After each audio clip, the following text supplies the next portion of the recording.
Happy birthday to you.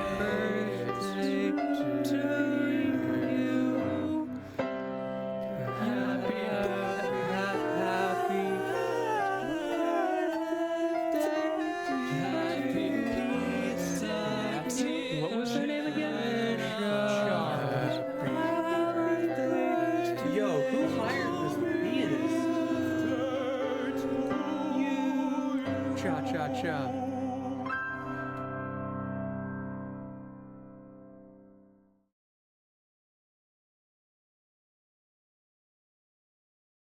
All right. Yeah. Oh my gosh. Welcome, everybody. We have got a very special edition of Rainier Rushdown tonight. It is not only Season 2, Episode 12 here, we've got a birthday boy on commentary next to me tonight. Everybody give a happy birthday to Leaf, who's gracing us with his attendance despite his birthday. Super happy to be back on the mic with you, dude. How you doing? I'm good. And a big thank you to you, Lentini, for letting us share with the world the beauty of that birthday wish that is not only for me, but for everyone out there who wants just one final version of that song and not to need to ever listen to any other version ever again. That's all you need, right? Just that's gotta like get its the own whole gift, gamut right? at once. Yeah. Truly wholesome. Just like bracket. full of just like my defense in Street Fighter is full of holes. Zing! But we're gonna be talking about Street Fighter tonight, and that is fun as it usually is because man, aren't games fun? Aren't games fun? And aren't fun things fun to enjoy the world doing fun things about? And we have a really good bracket here today. We do. Tell me about who we got in this bracket tonight. You know, I was just actually so we got Ruffian MX. We got Air Birdie Man, Dude Sickle, Jimmy DR, 4 players who I feel like have a pretty dang strong path to victory tonight. And then we got some other good ones like Thicky McShicky, Schnois is coming in. I think Schnois already in training in that bottom slot, ready to go. Dude, that's how you know they're serious. Man, and we can only hope. He was showing off some really sick toy left-right shenanigans last time, so I would love to see maybe a grand finals with him in it. And then, of course, we got been out of the way for a couple of weeks. It's cool to look back. I'm noticing there's a bit of a pattern in our winners in these last few weeks. If I look over on the side, I see our number 1 seed, Ruffian MX, has been absolutely tearing it up lately. Really excited to see, is that going to continue? Is this the week for an upset? We're going to have to find out. That is true. And it looks like we might actually be going straight into our first set. And we're going to be getting one of the names that I was about to mention, which is RD's own Stomps. Jury player usually goes quite far in our brackets here. So I would expect a pretty strong first game out of him. But I am seeing a Rashid. Yeah, against OK Zemi. It's not great Zemi, it's just OK Zemi. Love that. I don't know about this influencer costume though. This one, like a couple of the costumes just do not hit for me, and this is one of them. I'm sorry. It's is this like football or cricket or something? It's kind of unclear. But man, what is clear is OK Zemi taking that round, just really snagging that momentum and not letting go. Yeah, it was a fast round too, only 17 seconds. We'll see if Stomps can maybe either figure out a way to keep up with that game speed or else slow it down, force OK Zemi to take a deeper breath and maybe find a way to crawl back that way. I completely agree. And to crawl back, I feel like he's going to want to see a little more of those situations like we just saw him in, where Stomps is going for those nice little stomps that is his namesake, of course. Here we are again. It's that just like mid-screen pressure that he really likes. That's his sort of happy place with this character. This has been a lot more back and forth, and of course the burnout, great DP, that cross up, the best DP in the game at doing that, And now, sometimes you just gotta pull out the Ashar. Level 2 misses the grab. Would have gotten it on the parry, but it doesn't matter because you can rinse and repeat anyway. Plenty of combo strings to close that out. Yes, sir. That level 2 is not getting any weaker anytime soon. I'm glad Crunchy agrees with me on the costume. It's a little sus, right? It's a little sus. Nice little tech. But yeah, it's this little area at the beginning. It's like, does Okizeme get his whiff punish? Or does Stomps just get to control the momentum? Ooh, I like that little fade back and forth from OK. Stomps is expecting a gap in the pressure there, so goes to swing. But that delayed strike working out very well for OK, who's now able to reset the neutral, does not have that level 2 online yet, that win condition that's been so potent. This is the part of the match where Stomps needs to get this kill off before that win condition becomes a problem. That's true, and that time of his own is dwindling. Stomps very, very nearly getting the kill here, but OK, right about to get that level 2. Here it is. And you're burned out. This is the worst situation. Lets it rip at the parry. OK was ready for it, and now you're going to be in a world of hurt. A little frame kill there. Goes for an overhead. Does not get the call out, but DI's into the corner anyway. It doesn't matter, and that's going to be the round going towards OK. Yeah, it's too bad. No super. Locked and loaded for Stomps right there.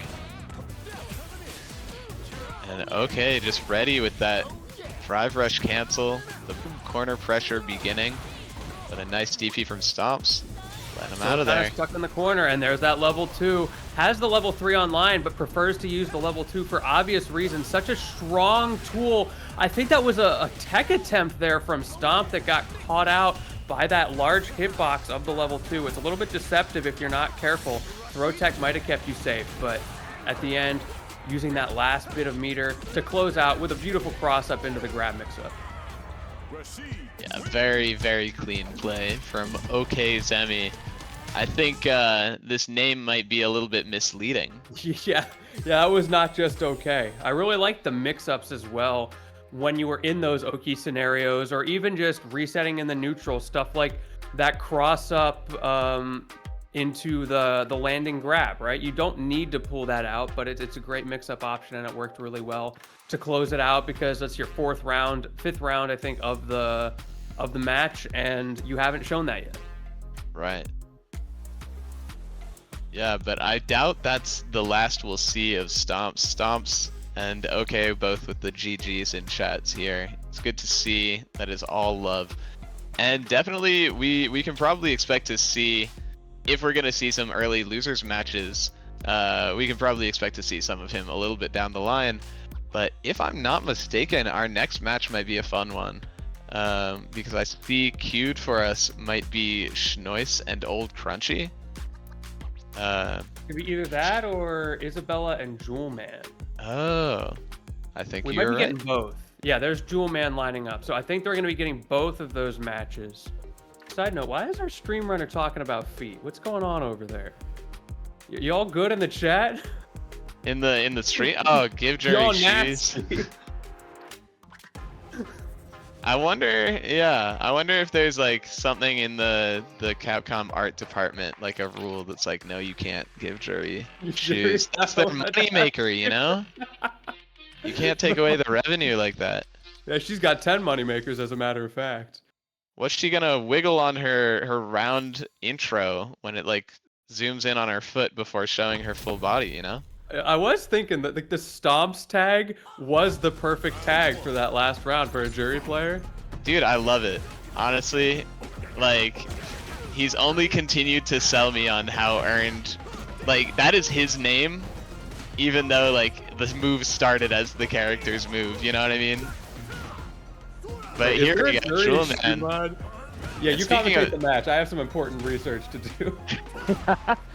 Well, all I know is Seal Lover is not, you know, being very nice to Jewel Man. Jewel Man just getting thrown over and over again in this corner. There's a Jordan mod. Oh man, and a whiffed palms into that corner carry. Jewel Man is getting mauled. Has to spend a bar to get out, but even then, just what are these 100 hand slaps? I'm not really. Oh, shoot.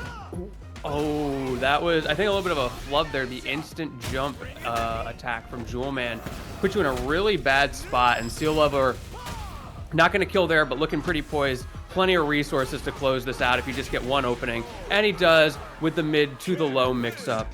Great confirm. I'm not gonna lie, man's looking mad rusty right now. I feel like I've seen Jewel Man play before, and I don't think he looked this. Oh, Jewel Man left the room. Oh, he said his buttons are wrong in the chat. Okay. Okay, that makes a ton of sense. Yeah. I was Hey, like, definitely. Yeah. Respect that. I wonder, what's the input? Does the quarter circle on 1,000 hands and clap? Are those both the same direction? I wonder if he was trying to clap the fireballs. That would make sense. Maybe. That makes sense. I don't remember his inputs. I know the charges. But Clap is down, down. Okay, yeah. Okay. I thought that's weird. Is clap down, down, and sumo spirit is down, down? Huh. Anyway. But whatever the case, that definitely explains, even if that's not the input that's off, it could be just being kind of thrown off. You're trying to mental stack yourself, remembering all these different buttons, and you get a little bit mixed up. But whatever the case, he's getting them fixed. It does put you down one in the set, but you know, these things happen. If it's meant to be, you'll find a way through on winner's side. My man, the Honda Enjoyer, can definitely make it work. That's right. Right, how many rounds do you need to lose in actual sumo before you get knocked out? Like, he's got a few chances, right? It's not over yet. Yeah, I'm gonna leave the exact number on that one to you, but I'm sure you're right, and Jewel Man's definitely still got it in him to pull this one out. They do have a wild though. Over there in sumo. Like, they spend like 8 minutes like staring each other down, doing all their squats and things. There's one round for 10 seconds, and that's it. If you lose your round in sumo, it's over. Thankfully, this isn't sumo. We get one more chance. Yeah. Who do you think would win in a sumo tournament? Geef or Honda?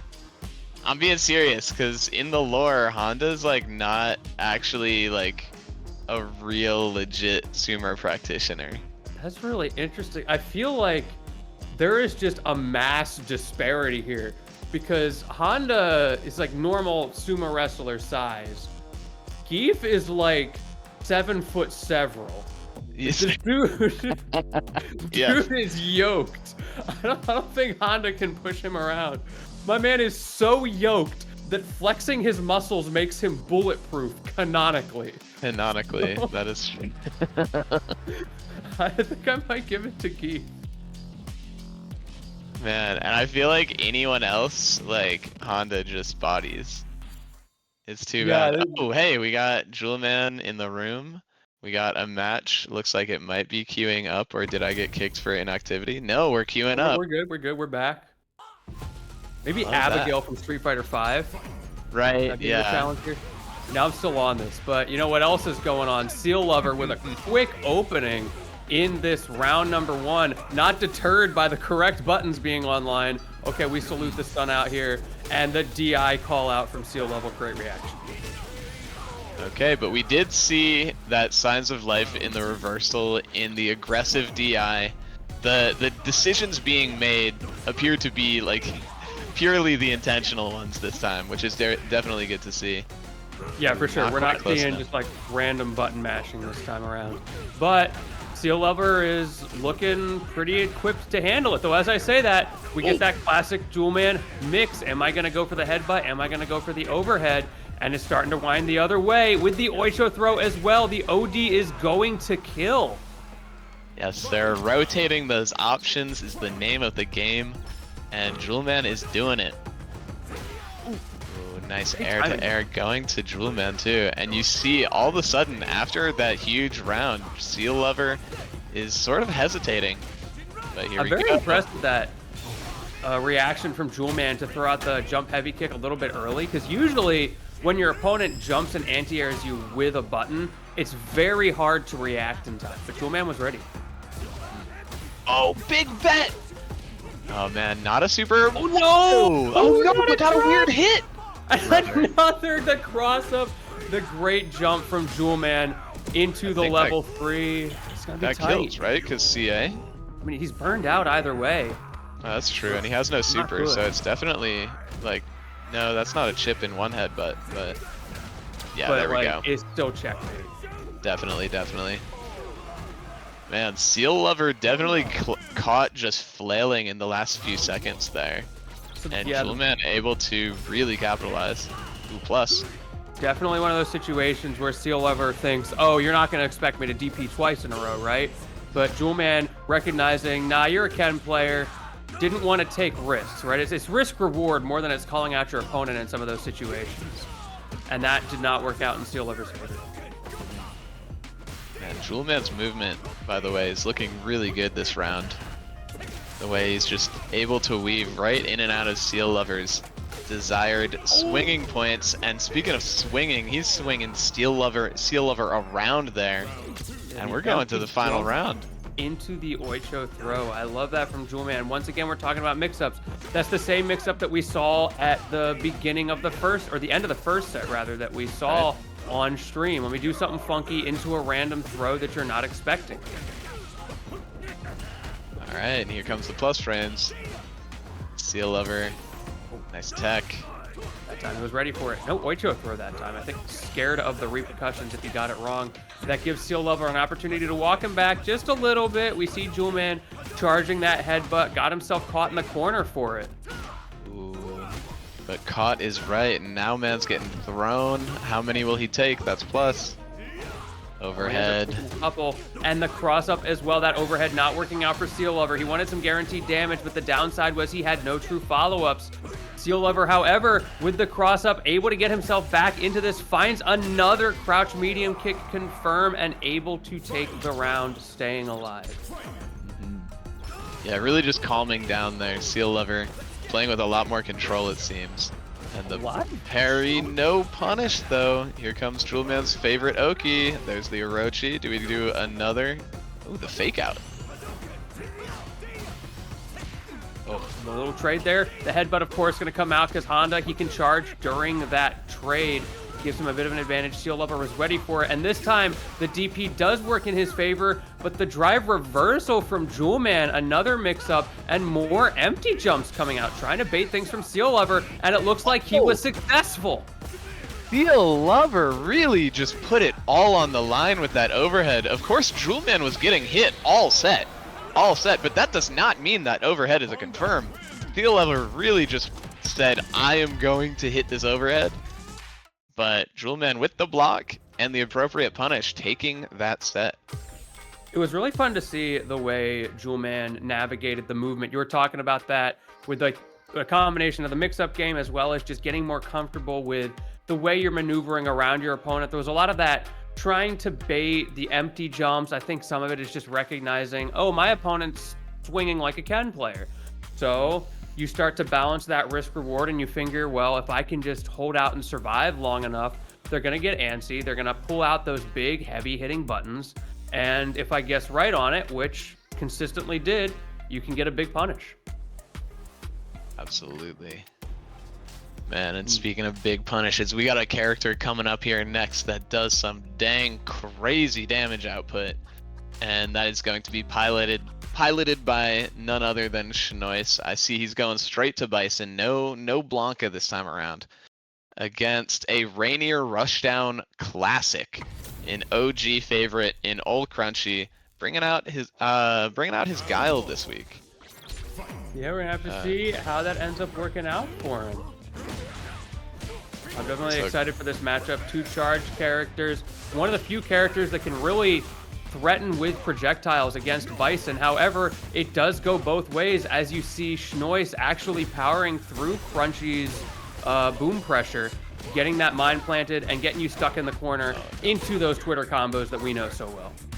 Yeah, but nice. Crunchy just fighting their way out, and that's going to be a chip. Yeah. It's so scary to throw fireballs against Bison. That EX Crusher, so good at just beating those. Yeah, both of these players are playing respect me characters in their neutral. And so it comes down to who can make the other player respect them more. One of them is inevitably going to get into the situation where they feel less comfortable threatening with their buttons, and that is the player who is inevitably going to start falling behind. Yeah, and it's brutal. Even in the request for respect, old Crunchy's flash kick does get baited, and we are just gonna go straight to game 2. Yeah, that's the trade-off, right? You're trying to force the respect, and if you guess wrong, well, it goes the other way. Get a couple of jabs into a flash kick. Finally, some Oki pressure from Crunchy. That forward medium kick, trying to find some openings, but Schnois, wise to it, finds a way to get the cross-up. Back throw is big here, though. The bomb is gone.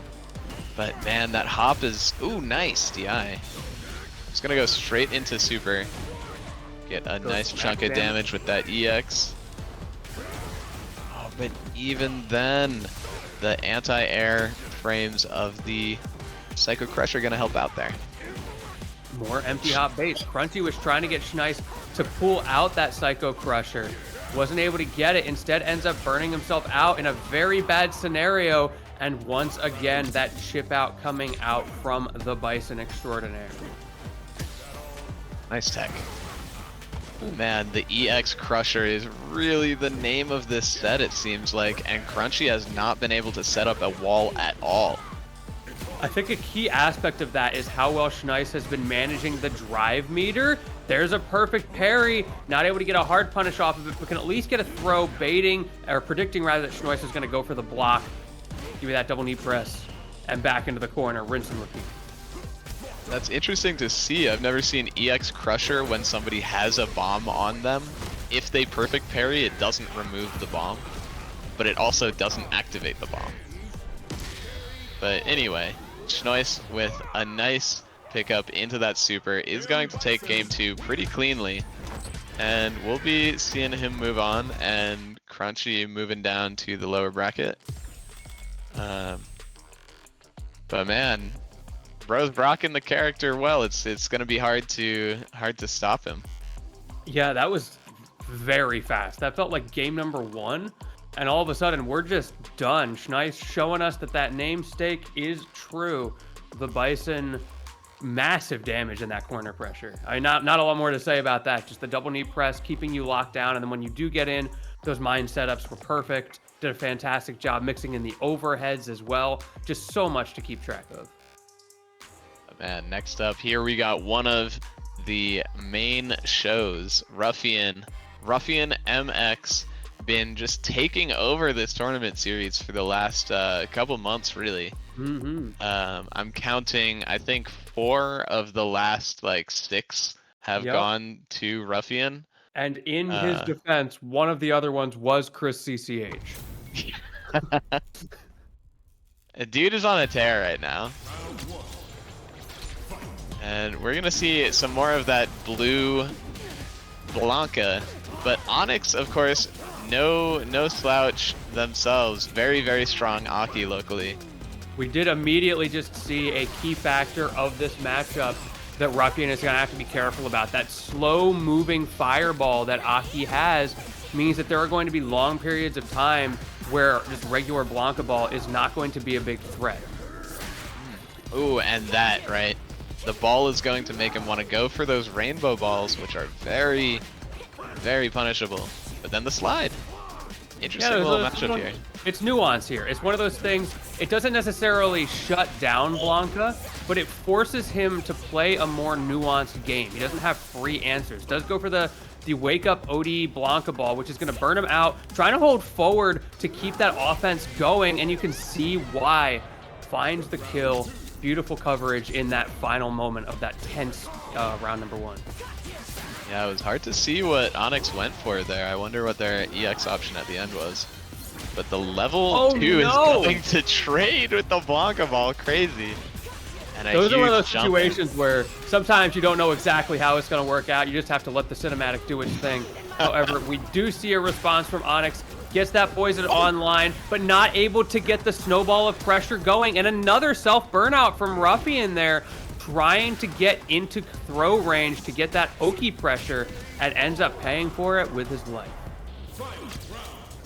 Yeah, it seems difficult. The slides and the rainbow balls are such high commit options. And Onyx is really just shutting down these toys here. We might see a setup here. There it is. And it's still coming. The level 2's out. But what's the plan here? It doesn't matter if Onyx just swaps to the other side.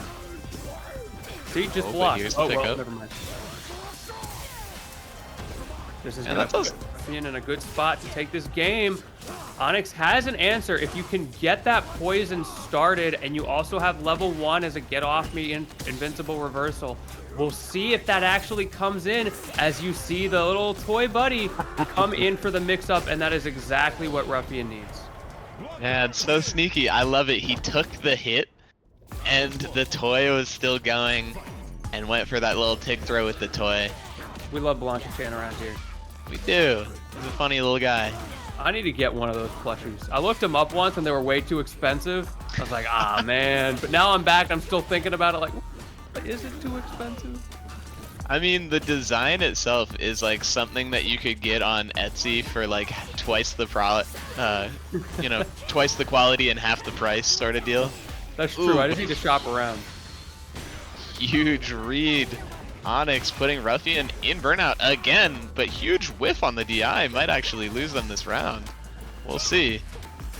Oh no, but Ruffian's still just finding themselves. Bro! What's going on?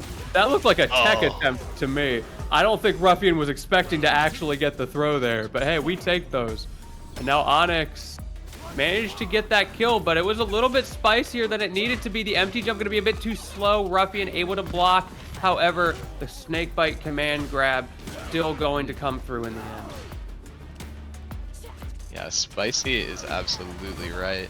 These two are just back and forth with every single confirm. And a nice read on Onyx's reversal this time is going to put Ruffian in such a good situation. You could win this round if you want to spend, but no. Back throw. Saw the same thing we saw earlier. A mistake on an early grab attempt from Ruffian allows Onyx to get the throw going for a delay tech, and as a result is able to get out of that situation. But once again, as you were saying, so back and forth, and Ruffian ends up taking the round anyway. Alright, the toy's out, and the huge punish counter. Not a ton of damage, doesn't want to spend too much on it. And answers right back, Onyx. Scary situation. Those level 2 combos has still a little bit more in the tank. Great call out from Onyx. The jump heavy kick and another level 2. This time it isn't going to connect either, but at least you get that poison proc. But the moment you think you've got your momentum, Ruffian with the drive rush overhead as well. Great mix up. Back to Blanca-chan. Oh my gosh. The Blanca-chan's still there. Oh, it's super property. It's not going to lose to that fireball. Onyx threw so much meter at the problem. And still Ruffian coming out on top. Very, very clean play to Ruffian at the end.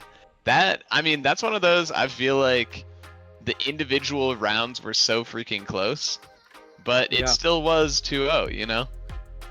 Yeah, you can see very clearly just from that why Ruffian has been doing so well in these events. The way that he was able to adapt to some awkward scenarios that were coming up in the matchup, the way that he was being outplayed in nuanced situations, it felt like the same thing didn't come up twice. Yeah. Oh man, speaking of stuff that doesn't come up twice, a rarity in this bracket, Qantas coming out with the DJ. I told myself before sitting down tonight that I wouldn't try to shift conversations in this game to be about DJ, because I feel like I always do that. So this is like my one. This is my one that I'm allowing myself right now. All right. What do you have We'll to say see about how long DJ? that lasts. Oh, he's sick. what do I not have to say about DJ? He's awesome. By the way, shout out to production for moving things so fast tonight. We've been snapping through these matches. We are cruising. I have the hardly legacy. seen this skin because nobody plays DJ. It's true. And his other skin is just way more popular even when you do run into them. Yeah, that's true. Oh, they shit. cooked with the default skins in this game. They really did. I run default skin and I'm not ashamed of it. Only partially because I'm poor. Oh man, the EX Crusher being plus in burnout. Qantas got tagged by that a little bit. Qantas maybe a little bit antsy there, going for that raw jump in neutral against a crouching Schnois, who had all the time in the world to get a punish, and now you're eating the mine as well. Drive reversal is exactly what the doctor ordered, going for some fake fireballs, and it works out. The DI is not able to get anything momentum-based, though, as Schnois is still in a pretty good spot. Yeah. Yeah, this is sort of a rougher matchup for DJ, I think, because Bison can kind of just go... He can play, like, the hot-cold game really well, where a charge character, Bison notably not really as much of one anymore, doesn't need to hold back. He can kind of just rush DJ down and position how he likes. And Yeah, he's I like fast that enough where hot cold. DJ's sort of forced to play his game.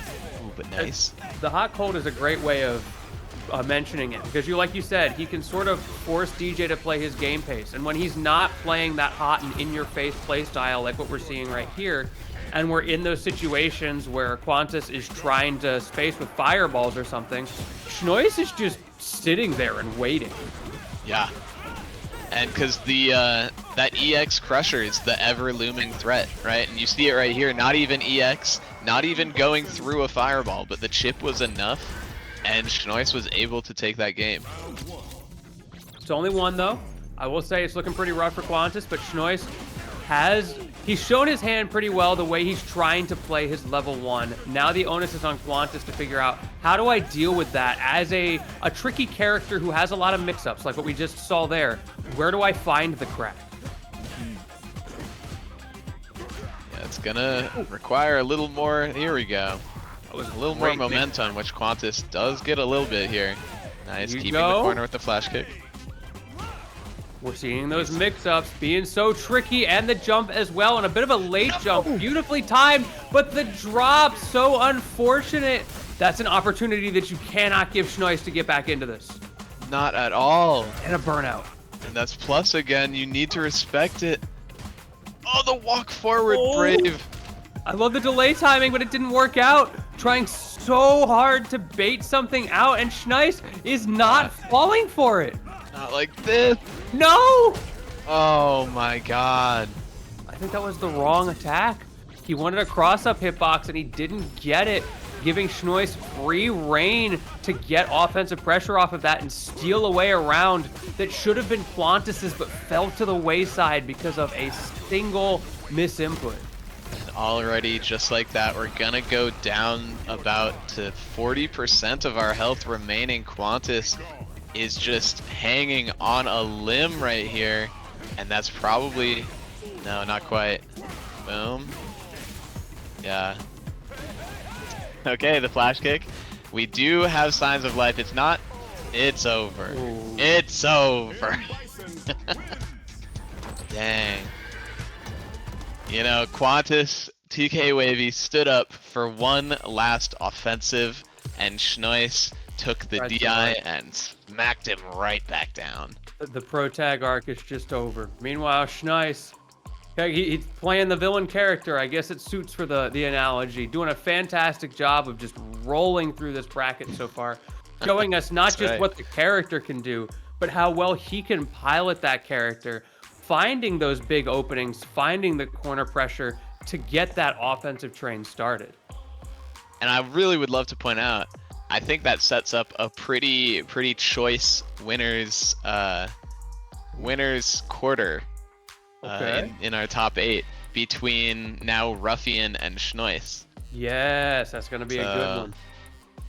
Schnois, as I mentioned, of course, Blanca player himself, so not gonna be caught unawares, I'd imagine, at a lot of the stuff that Ruffian's doing. But And now that is, I'm you know, seeing- yeah, that's thinking a little bit ahead. Tell me what we got going ahead of us now. I'm seeing something I'm real excited about. I see Gruffgoat and Jewelman. We already saw Jewelman, but the reason I'm excited is because Gruffgoat is on the Terry. This character, you know, the talk of the town, the newest DLC, the question's always going to be, how strong are they? How cool are they? I remember the first time I played this character, all I could think about was, man, this character feels good to play. Unfortunately, does have the Ken at home skin, so a little bit of a misstep there. But Very fun character. It's still finding their place in the meta.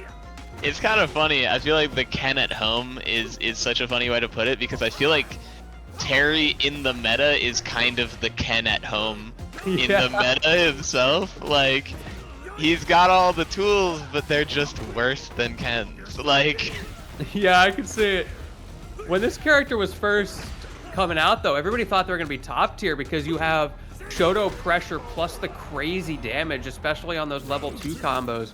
But then once the dust settled, people figured out, you know, there's some weaknesses here that are going to be a little bit hard. Speaking of potential strengths and weaknesses, also worth noting, Gruffgoat rocking the modern controls. So there's going to be some things that don't work as well, some things that are a little bit easier to react with, and you got to balance them. That's right. Things like being a lot better at reacting to Honda Headbutt, which, watch out, if you're timing it wrong, that will punish counter your reversal.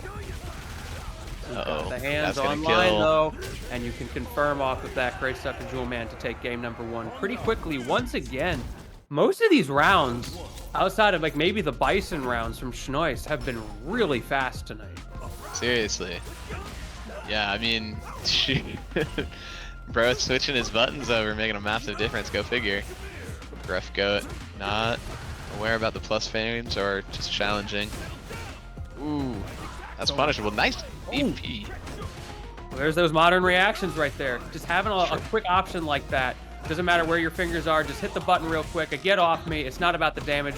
It's about resetting the neutral. Baits the throw, but no big punish. But he's controlling a lot of space. Gruffgoat doing a really good job of keeping Jewelman in the corner. I swear you can combo off of that shoulder, right? I think so, especially with the special cancel system that Terry has.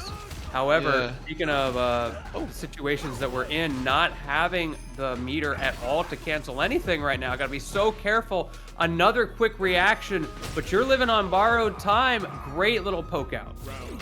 Yeah, that was looking really scary with the modern reactions. Even like a headbutt could have been reacted to pretty reliably. But just like that headbutt lands, and now Gruffgoat with his back to the corner is stuck in a pretty bad spot. Yeah, finally that throw game coming out from Jewelman. Been striking so much of that high-low mix pressure instead. Now showing the hand when he needs it most. Gruffgoat has gotten around on the board. This is your opportunity to shut it out, and it looks like that might be what's on the table. One more opportunity. Yeah, that was... Gruffgoat is going for some pretty ballsy reads, if I'm being completely honest, and they don't really seem to be paying out this round. Jewelman taking that round very solidly. Ooh, but modern, still there. Yeah, that has been checking out Jewelman a lot. Something that I think he's not super ready for on when we talk about that level 1 game plan, right? You have to make some adaptations on the fly because suddenly the neutral's going to be a little bit different. The DI is going to put Gruffgoat in a guess for game. That was the guess. And now here is the game. Jewelman going to drop the level 3 into a landing heavy kick. Good stuff to Jewelman.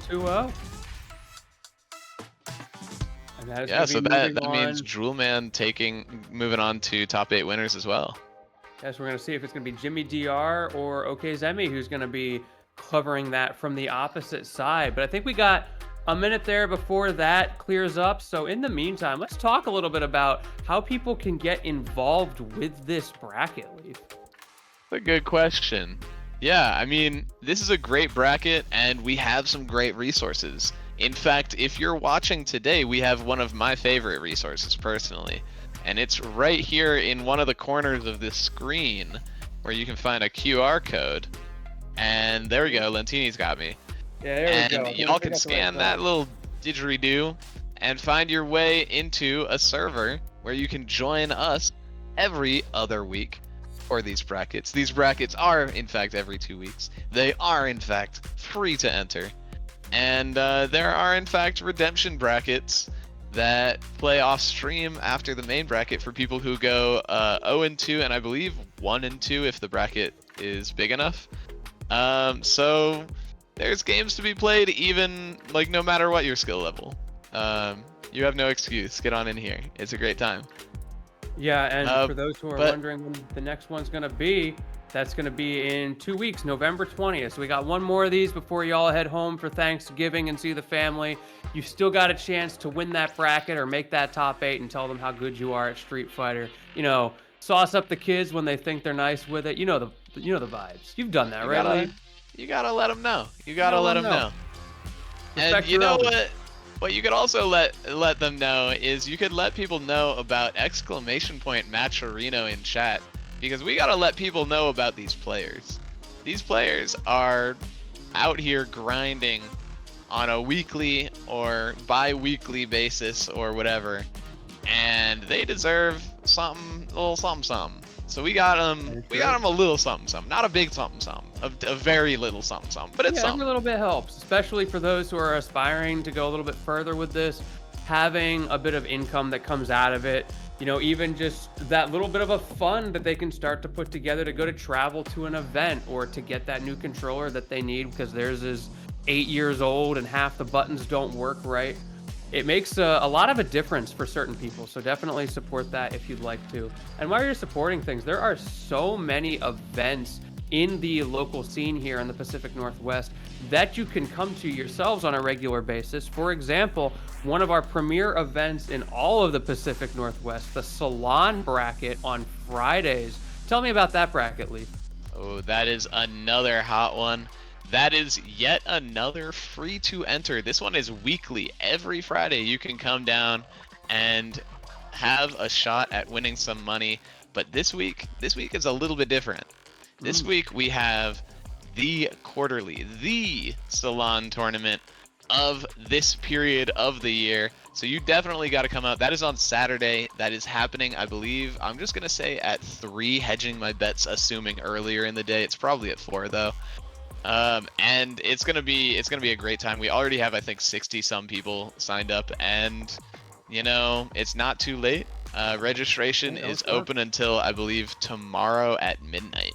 So, and if you're not in the area to be able to go to a Seattle event, there's all sorts of stuff in the surrounding areas as well. Example, if you're in an area near Beaverton, Oregon, we have Tuesday Night Third Strike every Tuesday, as the name suggests, which includes Street Fighter 6, the namesake Third Strike, and some other classic games.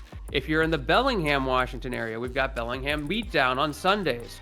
We've got Evergreen Rising Beyond coming up on this coming Saturday in Des Moines, Washington. We've got Okizemi coming up on Saturday, November 30th in Richmond. Don't Park on the Grass, also in Seattle, November 16 and 17. All sorts of events coming up. And I know I'm talking through them quickly. If you're having trouble following along, that's what the Discord link is for. Everything that you need will be available in those places, or you can go back, watch the VOD, and Google those, find them on StartGG, etc. We're very findable. I feel like if you haven't gotten the message by now, the message is we do a lot to make sure y'all can find us, and that's how. So you better freaking do it. But we got some games, do we? I think maybe we're we gonna don't. take a quick 5-minute break here. As we're still figuring out some games and things. Don't go anywhere, anybody. We're gonna take a quick break, go to the bathroom, grab some water if you haven't, hydrate or dehydrate, and we will see you in a few minutes.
Welcome back, everybody, to Rainier Rushdown. We're getting ready to hop into this top 8. Once again, I'm Lentini, joined by the birthday boy, Leaf. How you doing? How you feeling about this top 8? Thank you. I'm feeling like it is a gift. I'm seeing a pretty fun winner's side with the Ruffian Schnois matchup that I was looking forward to. Yes. And then we got, on the other side of it, we got Jewelman and Jimmy DR. I've been really liking what I've been seeing from Jewelman tonight. We haven't seen any Jimmy yet, but that is probably going to be the big test for Jewelman tonight, since I think Honda in the Marissa matchup struggles a fair bit more than like some other Honda matchups. Yeah, I can see things. Certain aspects of that neutral, the armor, can be kind of frustrating to deal with. We'll see if we get the opportunity to go through that. I saw Leaf hopping into the game for a second there, getting a little excited, a little antsy. Okay.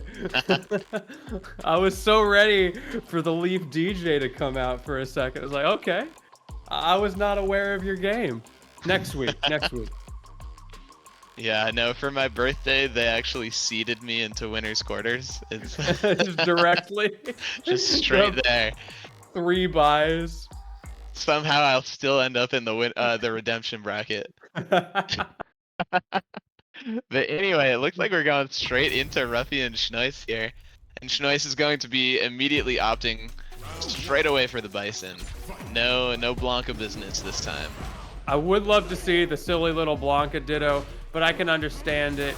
And now, if I am correct, we should be in first to 3 territory for the rest of this bracket. So that's something to keep in mind as well. Yeah, these are some long ones. No matter how fast they keep making them. The Schnois has been the one person I feel like who has been slowing it down all night. Not a lot, but enough. It's felt like normal round lengths. You know what I mean? It's like when he feels like it. Yeah. And then sometimes he just goes in. However, this time around it's been Ruffian. Finally an opportunity for Schnois. Going for a little bit of a mix-up there in the air. Ends up working out, and a shimmy as well. And continuing. Have a mind for your troubles. Yeah, oh, the heavy kick was so clutch. I think if he pressed that heavy kick like any later, the mine might have actually popped and caught it too. Yeah, that was a frame or two to save him. Sliding into those DMs, goes for the overhead as well, but Ruffian was ready for it. He's not afraid. He's going to swing right back out. And dude, Schnois ready for the toy setup too, of course. He's probably used that one himself. Yeah, it's tough when you're up against someone who plays your character. That catch is crazy from Bison that he can do that. Oh man, that's the second time. Schnois getting a lot of these shimmy punishes. Ruffian, again, looking really close to burnout actually. And nice air invincibility on the Crusher is going to basically force a reversal out of Ruffian there. Ruffian is looking so confident, even in burnout. This time does go down, but look, you forced out a level 3, and look how much health was left when that came out. Definitely overkill.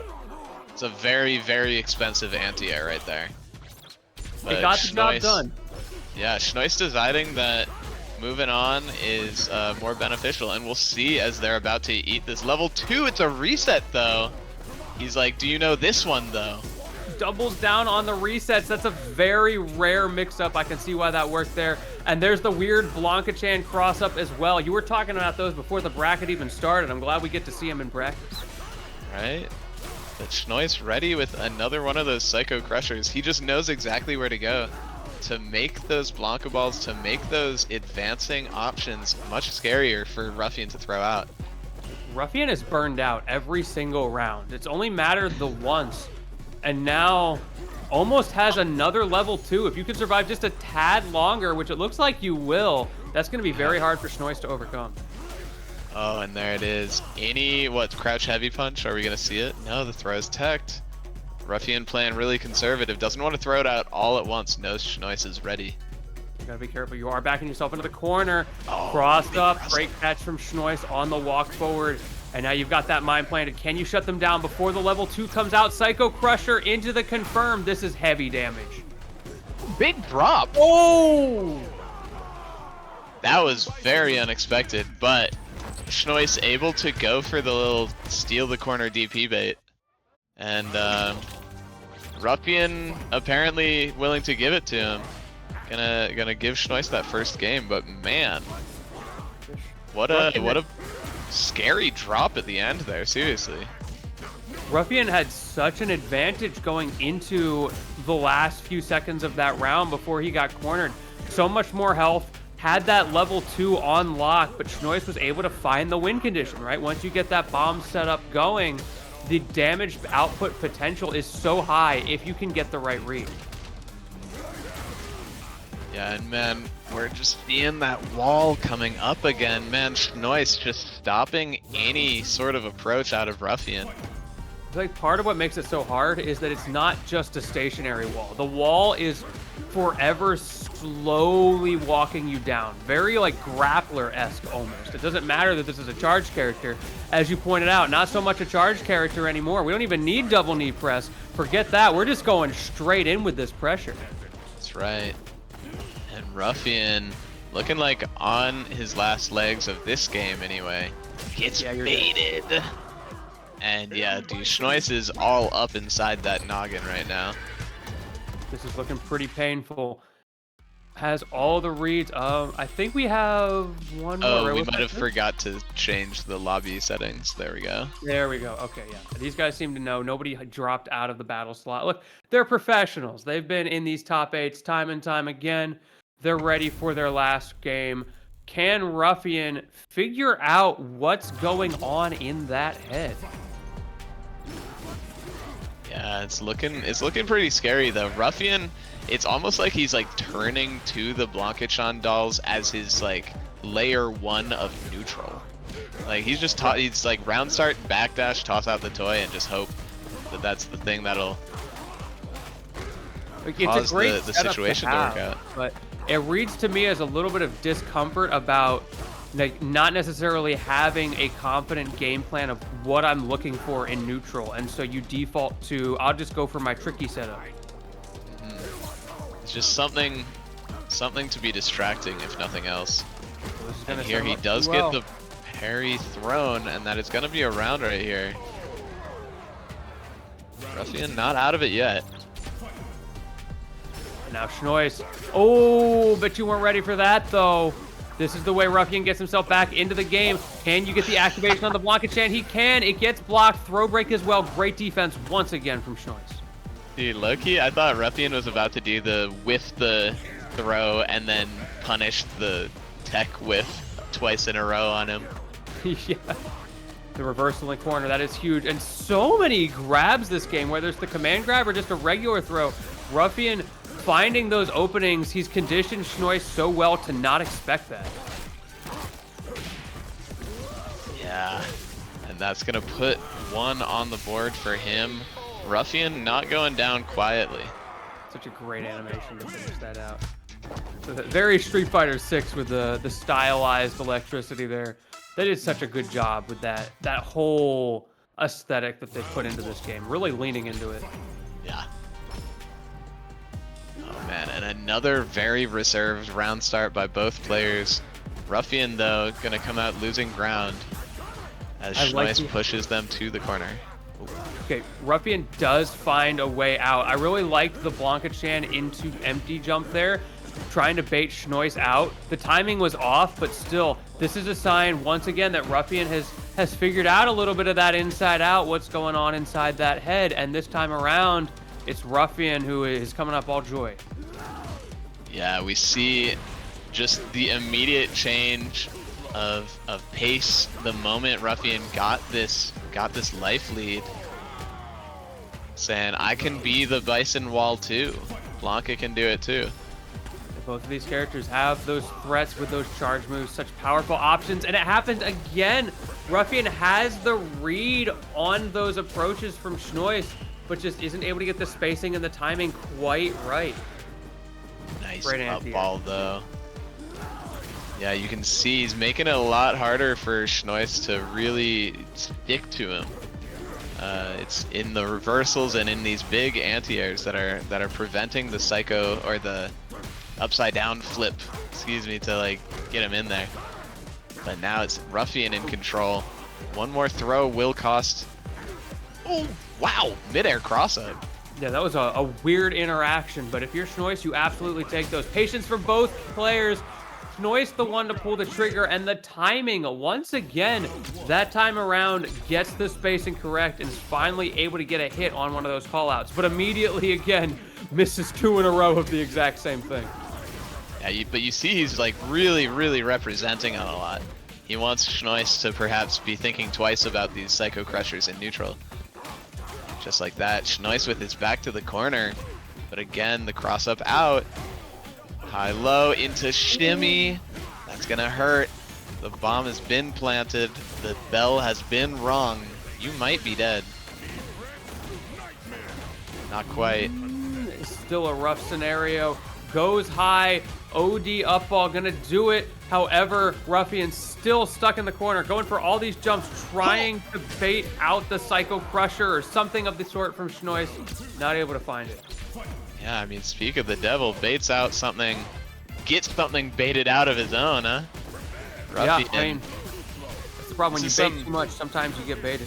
Yeah, real. Oh, but here we got the mash out of the corner. Ruffian still has an opportunity to make his play this game, and he will dang sure make it, but that DI is, or that burnout is looming. I'm loving Ruffian's upball usage. And again, finally, we're starting to see those connect a little bit more. Ruffian on those jump heavy kicks to stuff out and punish Schnois's kind of just throw out there and hope for the best type approaches. And finally, level 2 is online. Let's see what Ruffian can do.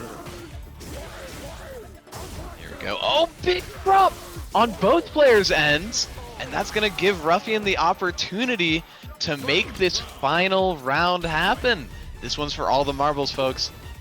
If you were excited about this set, round, anyway. I can see why this set was on your eye. This is so close. First opening goes to Ruffian, goes for the overhead, and actually just goes for a throw right afterwards, holding all of these frames. So hard for Schnois to deal with it. And man, just like that, Ruffian said he got his damage, he's out of there. And now the onus is on Schnois to make that approach, and approach he will. Psycho Crusher straight into that level 3 is gonna make things pretty even again. Ruffian, boom! Not quite in burnout, but a knee press? Just gonna eat the hit twice, and the DI is still gonna come. You know Schnois is gonna be searching for that there. Even if you end up losing out, it's worth the risk just to get him to burn out.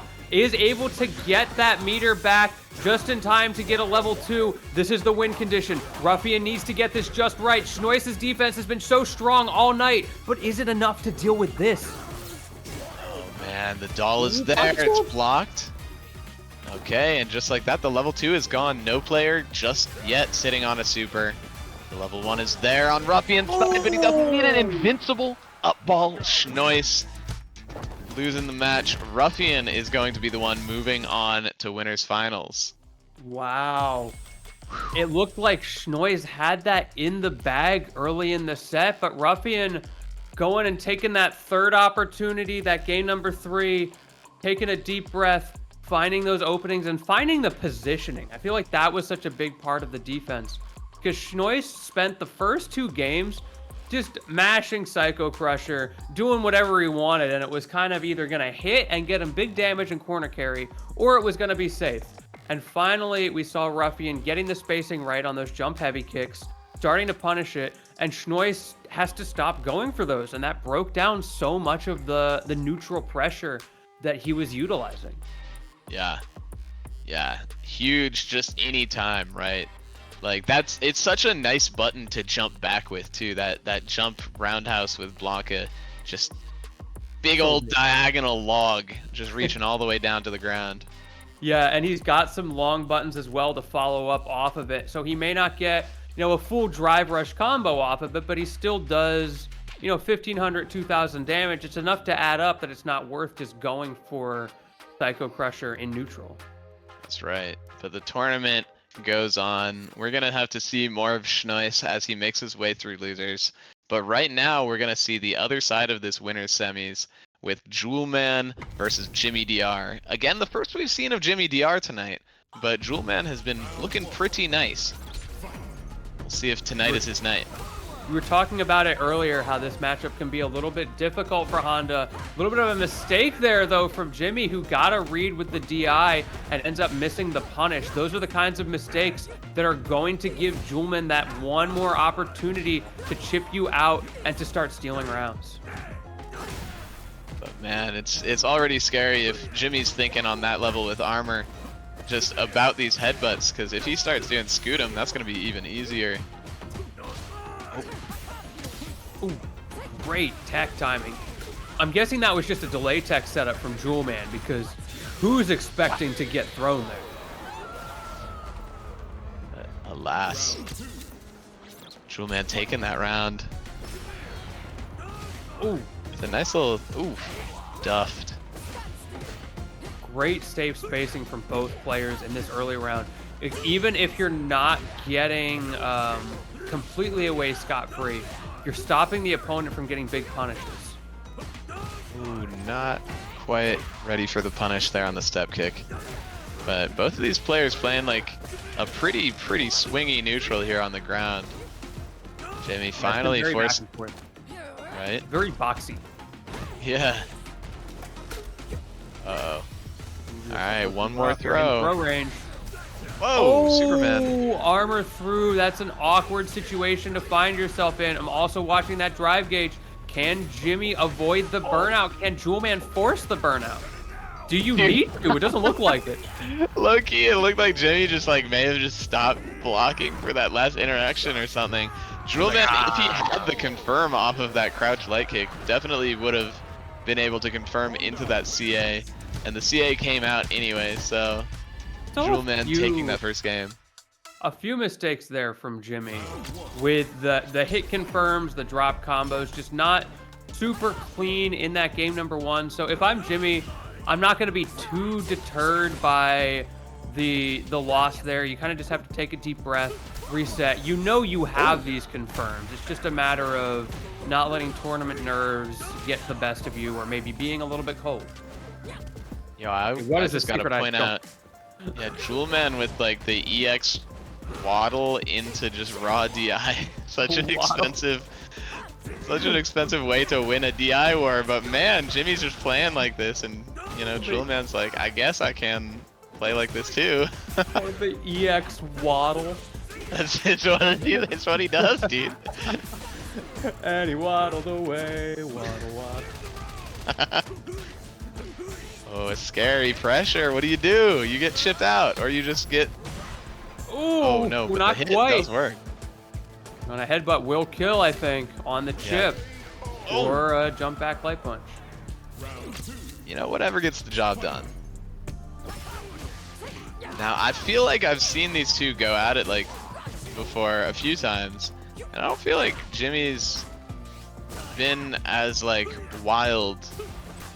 Like, not to say he's not usually like a wild player, but like I feel like he could be playing a lot more conservatively. More like this round. This is looking like it. Now he's just really forcing Julman into just these bad situations where Honda just has to go for Honda things that are just high commitment. Exactly, and that's where Maurice is going to thrive, because that high commitment means you mess up once. She's a two-touch character by design, the base roster DLC, and now you've lost your one shot. You got to make it right the rest of the time. That's right, and this is a mountain to climb here. Definitely gonna need that level 3 that we might be coming up on if Jimmy can even survive to get there, because we're gonna see this come out. I don't think it kills. It's gonna be. I think it's gonna be very close, but not quite. Not burned out. A headbutt is gonna put you in a bad spot. Does not pull the trigger. Instead, just jabs it out and gets it perfect.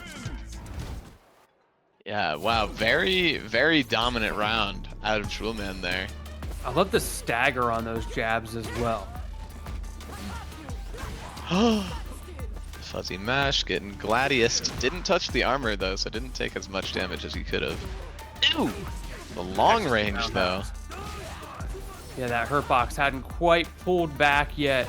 And Julman gets himself back into the neutral, which is crucial for Honda. He loves to be able to back up as necessary. Hold this armor. Great reaction from Jimmy. Another place that makes this matchup a little bit tricky for Honda. right. Oh, the mediums. Catching airborne, not getting Jimmy what he really wants here. Oh no, but speaking of what he really wants, his opponent in burnout. It's a pretty good time for him.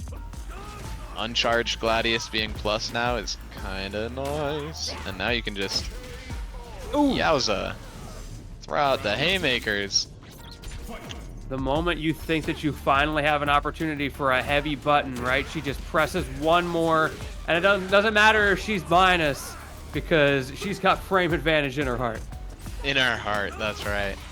Oh, and there's the Scudam in response to the headbutts.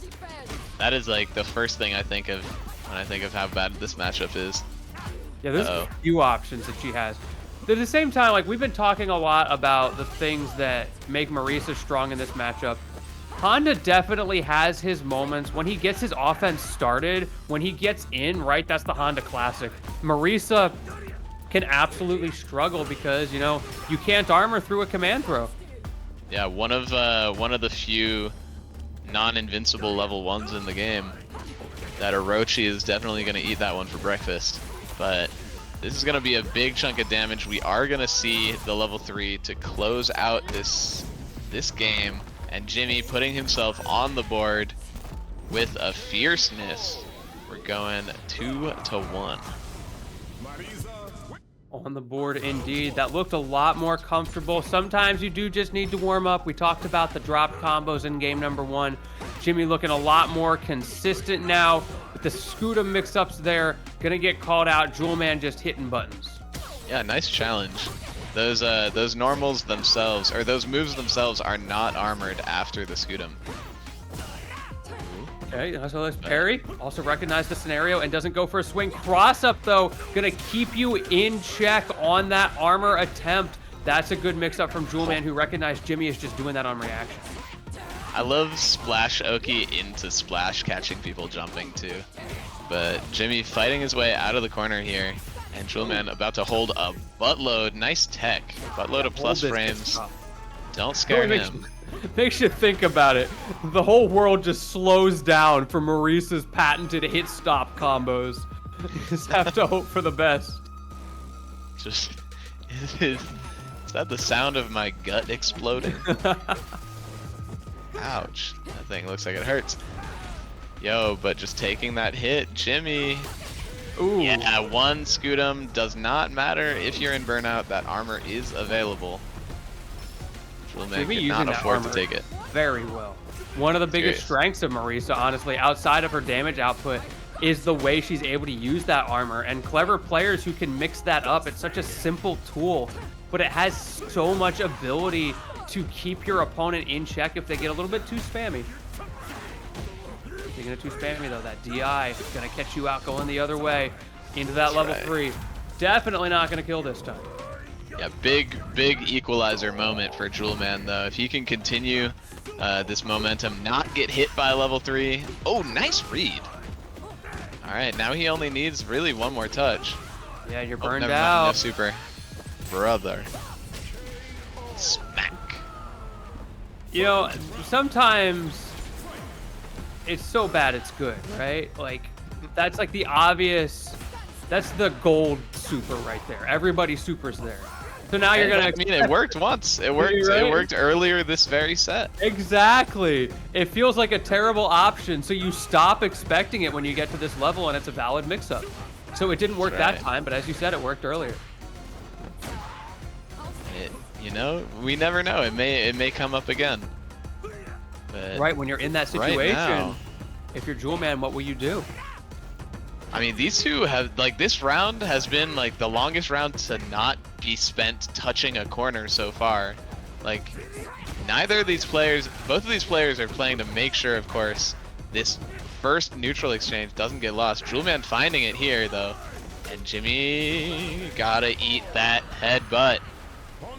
That's, you know, that's gonna do it, actually. Jewel Man taking it 3-1 over Jimmy DR in a handful of very strong games, I might add. Yes, I was impressed by both players, especially after that first little warm-up game. I feel like Jimmy had great answers, and it was just so back and forth. Wasn't able to quite close it out at the end. Jewel Man a little stronger in the corner, especially, which is, you know, No surprise, Marisa in the corner is not the best character. And at the end of the day, those Scuda mix-ups just kept getting checked at the right times. The reads on the supers were getting checked at the right times when it really mattered. And I think that's what put Jewel Man over the edge. Yeah, I think you hit it just right. Some honorable mentions in that match for me, I think, gotta be that one Gladius that probably hit a square mile above Marissa's head.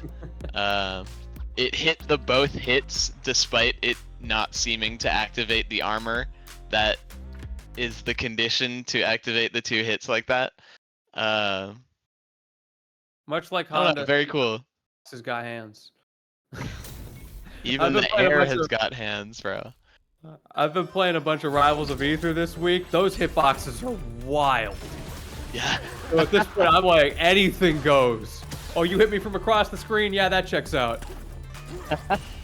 And shoot, from across the stream, bro, we got Rashid coming in with those wind shots. It could always happen. It could happen to you, brother. And speaking of, it might be happening to Schnois right now with his back to the corner. OK Zemi has fought his way all the way back through losers to find himself We were saying on losers quarters. that Zemi's not just okay. My man's cooking. But you gotta beat Schneis, who has been on the back foot for this first game that actually hits the level 1 call out in the first round. Really? Yeah, like mid pressure. I kind of love it. Now this is really looking like my gold ranked games. Okay. Whoa. Man, that heavy mixer, the invincibility, I don't know, it was just like really late, or maybe that was after the invincibility. That was kind of crazy. But OK Zemi cleaning it up. But man, both players, neither player could really get a strong hold that round. Where this is think is going to be the critical factor is going to be the adaptation, because we've seen this before where Schnois maybe doesn't do super well in the first round in the first game and then starts to crawl it back. That slow, meticulous game plan, the adaptation's so potent. So OK Zemi, I mean, he's playing one of the schmixiest characters in the game. The character literally says mix up while he's mixing you up. Can you use that effectively, or are we going to see exactly what we just saw, which is Schnois getting himself on the board? You know, throw loop's gonna throw loop. And we're seeing Schnois an opportunity to do it again. Right into that, weird juggle. But okay, not out of it yet. The pressure is there, the jabs are checking. That was such a late hit, but still worked. Yeah. That was like a first turbo level 2 of the reaction. set. Whoa! Great call out. That was so good. No reset there. There are some extensions, but it's kind of tricky to get them. Oh, but now extended himself right into the clutches of Schnois, who is going to take that all the way to the bank, but drops it. I tell a lie. Now you're burned out. There's no level 2, but Schnois keeps himself safe, manages to take it, but that was way too close. Yeah, both players playing pretty shook right now, it seems. That can't really blame them. That first game, so back and forth. All of those interactions really forcing the most out of both players here. Okay, manages to get past the mine. Goes for the parry into drive rush. We've been seeing a lot more of that from the top level play these days. If you miss your parry, you buffer a drive rush to keep yourself from taking that bonus damage. In this case, it doesn't matter though, because Schnois just carries him into the corner, and then he does it again on the opposite side of the screen. There's no escape. Okay, maybe there's one escape. Wow, what a punish. But still, the anti-airs are going to be there, and the chip, not a factor anymore, but I think we're in that range where sort of those YOLO options are all really good. Like, it's such a tough scenario to be in if you are okay there, because one jab is going to kill you. So you got to press buttons, and you have to be right. If you're wrong, that's just GG's. Oh, okay, with their back to the corner, burnout, slowly recovering, but the double jump is definitely going to get caught straight into level 3. I think you might just be dead off this. Yeah, I think so. That was great positioning as well. the double backdash, you saw that Schnois knew exactly where to go to catch that. If you're not super familiar with Rashid, it's really easy to underpredict just how far he can go when he's in the air. Right, yeah, it's not just that wall jump out of the corner, but it's also this, right? That little air command double jump attack he has. But Schnois back to the corner himself this time. But says goodbye to that context. We are in his context. It is time to be mid-screen and be punching. Speaking of context, we are currently looking at Schnois up 2-0 after a heroic round number 1 from OK. The adaptation, it just outpaced, and now OK is on the back foot in this corner scenario of round number 1 of what could be his final chance in this tournament. Man, yeah, and what's the guess? Ooh, nice that DP was anti-air. so good. And he does get the meaty. The counter hit is going to snag that round. Okay, staying alive. Yeah, but can he get on the board? Schnois just bullying his way back in. Okay, once again getting forced to make hard choices in this corner, and the hard choices are not panning out. Oh no, that should be it. If OK had just committed to a bigger button, ironically, on that low call out on the shimmy, would have gotten away with it. But because it was such a stubby normal, Schnois's little shimmy there trying to bait out a throw tech actually ended up working regardless and was able to close out that round and put himself on the cusp of victory. Okay, though, finally we're getting a reversal of fortunes. Schnois, though, not staying with his back to the corner for long, is just pushing forward straight through Okezemi's offense, right straight to his health bar. And with it, the game and the set. That's what you get for wearing 3/4 length pants. Rashid brought that on himself. Okay, there it is. Fashion disaster. Walking. And the man has been ushered out of the building, ushered out of the bracket. His fashion show's over. Yeah, the fashion show is over. All we have is losers, semis, and a head. Are we gonna? I can't remember. Are we gonna be getting? I guess we'll be getting our next losers quarters now. So we'll be seeing who will be facing off against Schnois next. And that's gonna be between Jimmy DR and Onyx. So yeah. Jimmy coming back in an Onyx with that Aki. Gonna see some of that again.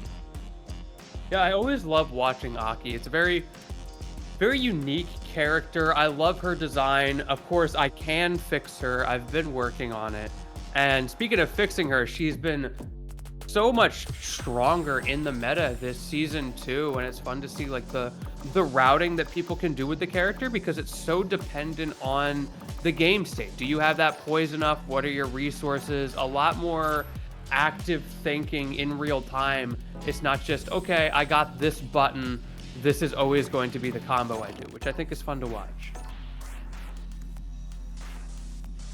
Yeah, oh snap, sorry, I got distracted. We're seeing some RD lore in chat. Oh, hold on the chat. Router disconnected. Dinosaur. RD is stinky tonight. That's crazy. Why are we Dang, ain't you ever heard he who smelt it dealt it, brother? You can't be going around throwing that. Wow, I haven't heard that in 15 years. He who smelt it dealt it. Bro, all I'm saying is I didn't fire it. Okay, yeah, sure. I know you're talking a lot about free smells right now. Bro, you know, what we could say though is who doesn't want to get a whiff of that RD air is when you say it that way. RD. Right, I'm talking Jimmy República Dominicana. Like who's the real bro, you want to know how this mustache smells? I'll give you a peek. Give you bro, please stop. You're gonna bottle up that smell. It's right up there with Gamer Girl bathwater. You got the mustache whiff. We're bottling it for my birthday. Somebody gave me like a mustache smell bottler. Somebody freaking queue up this set so we can freaking start watching it. Oh my god, Onyx finally back in the room. I don't know. I'm back into this now. I want to know where I can get this scent. What stores are you retailing out of? This is like a Walmart thing, or are we upscale? It's like the bougie like daytime television. Oh no. The speed Jewel Man with the speed test. Bro, what is going on tonight? It's clear that the nation is collectively on one, and we are just collectively feeling it here tonight together, and that's okay. Onyx is really feeling something, feeling like democracy right now, the way they just got freaking smashed in the face repeatedly. Jimmy DR, on the other hand, not stopping anytime soon. Man, is he going in. Onyx, please do something about this. There we go. Yeah, hey, I thought that was not rough right now. pro invincible. Anyway. Ooh, the Superman punch gets called out by the dirty bubble. Look, SpongeBob had it right. You got to get those things off the screen right now. Smelling kind of funky themselves as Onyx is starting to finally get this advantage going. Bro, not the dirty bubble. Is that the bathwater bubble, bro? No. Bathwater bubbles. You should do Is a collab. Aki the e-girl? It wasn't Jury, it was Aki the whole time? Oh man, whoa! Oh, just barely out of range and spent his last drive bar to do it. Oh, Onyx, you're kinda raw. And it doesn't kill. What is up with the health values in this game? I feel like raw super scaling is like, if it's a level 3, you're freaking murdered, but if it's a level 1, half the character does like, half the roster does like 30% and half the roster does like 2 jabs worth of damage. It's kind of silly. Wild. You have to really know your matchups for that one. It is like another layer of, high level knowledge that can get rewarded in this game if you know stuff like that. But one thing we know for sure, Mama's love gonna hit you real hard. Yeah, dude. I mean, speaking of high level knowledge, just ready with the EX up down punch and just converting that right into level 3. Jimmy making pretty quick work of this this loser's quarters right now. Let's see if Onyx can figure something out. Quick drive rush lows. Both of these players trying to check each other's approaches preemptively. Finally, Onyx is the one who gets in, but the armor, the little get off me is enough to reset the neutral, but you paid a lot for it because now you are burned out and the advantage is back in Onyx's corner. Oh, but the big punch, Jimmy. I swear he just like wills those into existence, those like counter hit forward fierces. Oh, we were talking about SpongeBob earlier. We got the giant fist out here as well. Oh yeah, it's always coming. Crazy. Ooh, and that defense like Fort Squidward out here, all but impenetrable to steal away that round. Onyx was looking so solid at the beginning, but Jimmy found a way through. Yeah, and now he's baiting the level 1s as well, and gosh, that's a grip. One more back fierce and you're toast. Oh, never mind, just barely out of range for it. But, was that a perfect? Can't quite tell, not but... quite. It was real close. Yeah, I missed the Street Fighter 2 announcer. It hit different when he goes, perfect. You know what I mean? Man, I missed the Street Fighter 4 announcer. Me getting my jab and him being like, "What's incredible?" Man, the Street Fighter sound design is always going hard. That's what I'm learning right now. Oof. Yeah, good night. Saving that bar for the next round and everything too. I feel like yeah. Marisa looking so and then smug checking at on the that round last start drive rush. I don't know if we're gonna see the adaptation this set. This might be like a come back in 2 weeks kind of thing. But Onyx sticking it out. Ooh. Oh, snap kick there from Onyx. Checking Jimmy, not letting that advantage start. That's been Jimmy's big money maker. Once you get in, it's so hard to get him out. Speaking of getting in, Onyx all up in there. My man's so close, Yeah. he can tell what shampoo you're using. Oh, But the Pantene spacing right there. oh no, but all he needs is like another one or two of those command grabs, but not able to find it. Jimmy finding a hit of his own and bringing it to 3-0. Sheesh. The beginning of that set, it looked like Onyx, I actually was expecting was going to go the distance, but Jimmy's adaptation, taking advantage of like the offensive game. We talked about it earlier, the two-touch game that Marisa has, really leaning into it and finding those big combos. Because it's one thing to space at long range with Marisa and get your hits and, you know, kind of poke them out and do some heavy damage. But to truly set yourself up consistently for those level 3 combos that do like 70%, for those 50% into Oki in the corner, that's where Jimmy really thrives. Totally. And like honestly, the thing that stuck out to me on the defense was just the way that he was shutting down Onyx's approach in like every way. I feel like when I watch Jimmy, one of the things that sticks out to me is his fantastic placements of those jump back jabs. And we didn't see a ton of them, but it was nice to sort of see some of those come out near the end of the set.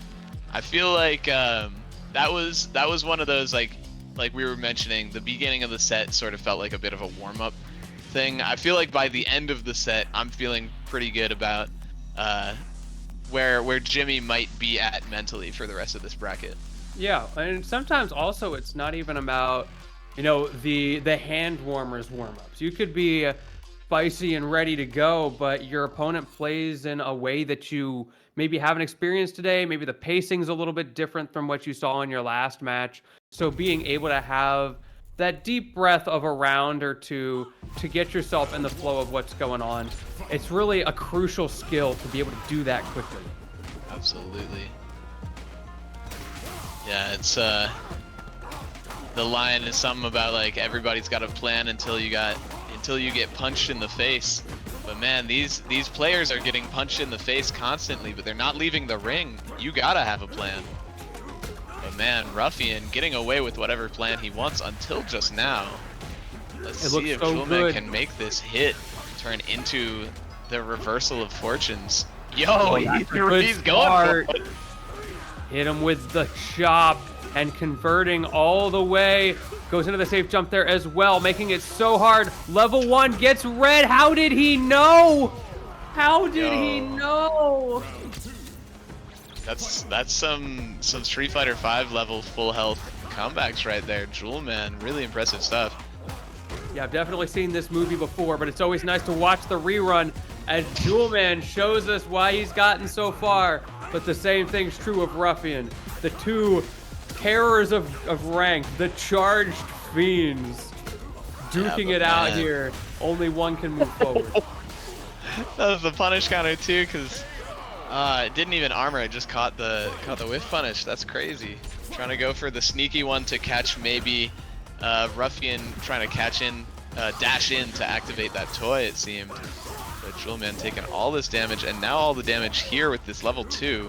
Toy is set up, the down ball, the throw is teched, but the pressure isn't over. This defense, finally he gets hit. It's about time, Jewelman did such a good job of keeping himself safe there. Finally, a level 1 is going to connect as well, but just smash right back. You are in burnout, trying to do the same to Ruffian. Great parry, going to keep that drive gauge alive so that he can burn himself out there. So back and forth. I swear Jewelman had that anti-air headbutt locked and loaded right there, but he didn't get that anti-air. Ruffian taking that game. And man, I'm liking what I'm seeing out of Ruffian's play. There's a lot of... Oh, wait a second. Never mind. Jewelman getting... Ooh, great scoop. Ooh, sneak. I'm liking these jump backs. Of course, the difference between Season 1 and Season 2 Honda is that when you neutral jump and that headbutt goes under you, he does stop momentum. So these jump backs, you actually can jump back, falling, punish them now. Yeah, it's very similar to what we were seeing up against the Bison earlier, right? Exactly what I was thinking. Find that spacing, it's a lot easier against Honda, and who knows, Maybe that'll be Bison's future too. This might become a more consistent strategy, but right now, it's all about what you can do against Jewelman. The cross-up gets beat out. I think Jewelman is getting a little bit privy to that tendency from Ruffian. Yeah, not just the punish, but the punish with a heavy button and everything, and the counter hit confirm. Jewelman was more than ready for that. Speaking More of than ready, Ruffian with the DI, yeah, right? Oh. Now Jewelman on the verge of that DI. The pressure on his part is going to get a little bit of that bar back. Ooh, great call out. Still, yow, all the way. Dude, all the way downtown. Ooh, but nice. This is not going to kill, but it's going to put Jewelman in a really, really good spot here. And you're already up around as well. Ruffian does not have a level 2. He's got 3 Blanca chans, but he's even gonna be able to get something out. It's too much of a risk in the corner. Cool. That's big. Now you get to set up. Both players just playing so much around their charge moves right now. The butt splash has been such a big threat for Ruffian to deal with. Oh, and of course, not ready. Going for the rainbow ball instead of waiting with the up ball, which we've seen him doing.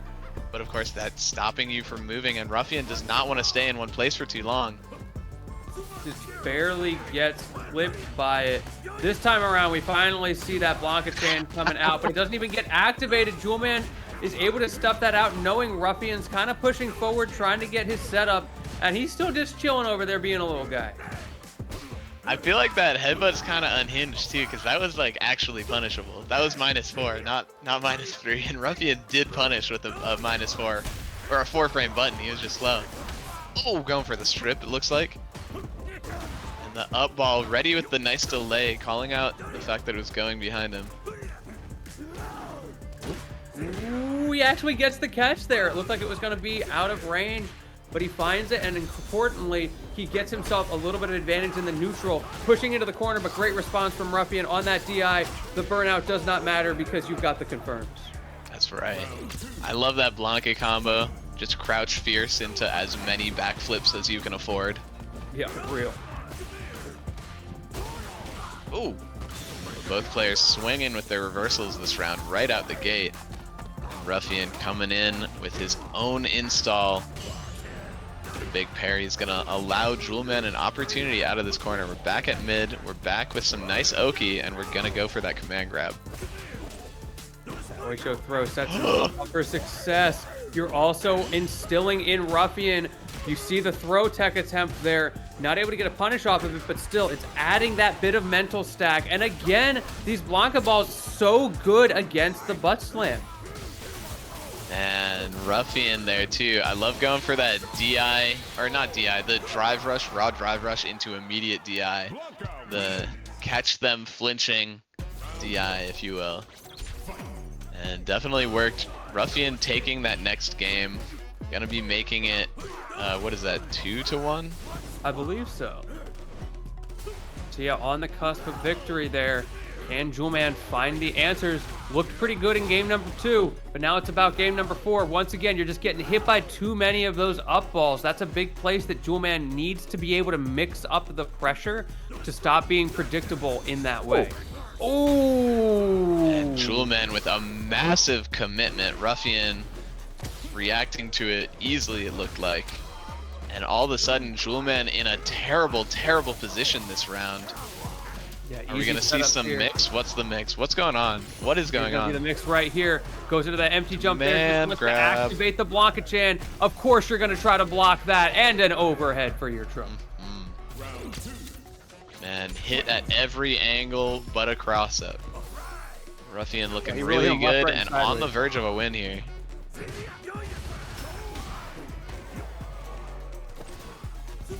Now we see those jump backs, right? That's been such a cornerstone tonight of Ruffian's gameplay against the other charge characters, be it Honda, be it Bison. Either way, he's jumping back, trying to bait out charge moves, and it makes your opponent uncomfortable because they feel like this easy sort of free explosive option that they have, the neutral skip, just doesn't work. And yeah, I mean, it's looking like it doesn't work on Ruffian, that is for sure. Jewelman able to get out with a parry and a read. He's gonna need another read of those. He does have super if he wants to spend it. He probably, oh, he doesn't. There you go. That's 2 in a row. These are the exact reads I was talking about that Jewelman needed to find. And look at what it does for him. 2 reads in a row, and all of a sudden, this is looking like the round's probably going to be in your favor because of this burnout on the wake up, and sure enough, it is. The weight on the jump was huge. If he had gone for that immediate, Ruffian would have landed on him, just like this, in fact. But yeah, it was a bit of a 50-50. Goes Jewelman's way that time. This time around, it's Ruffian's turn.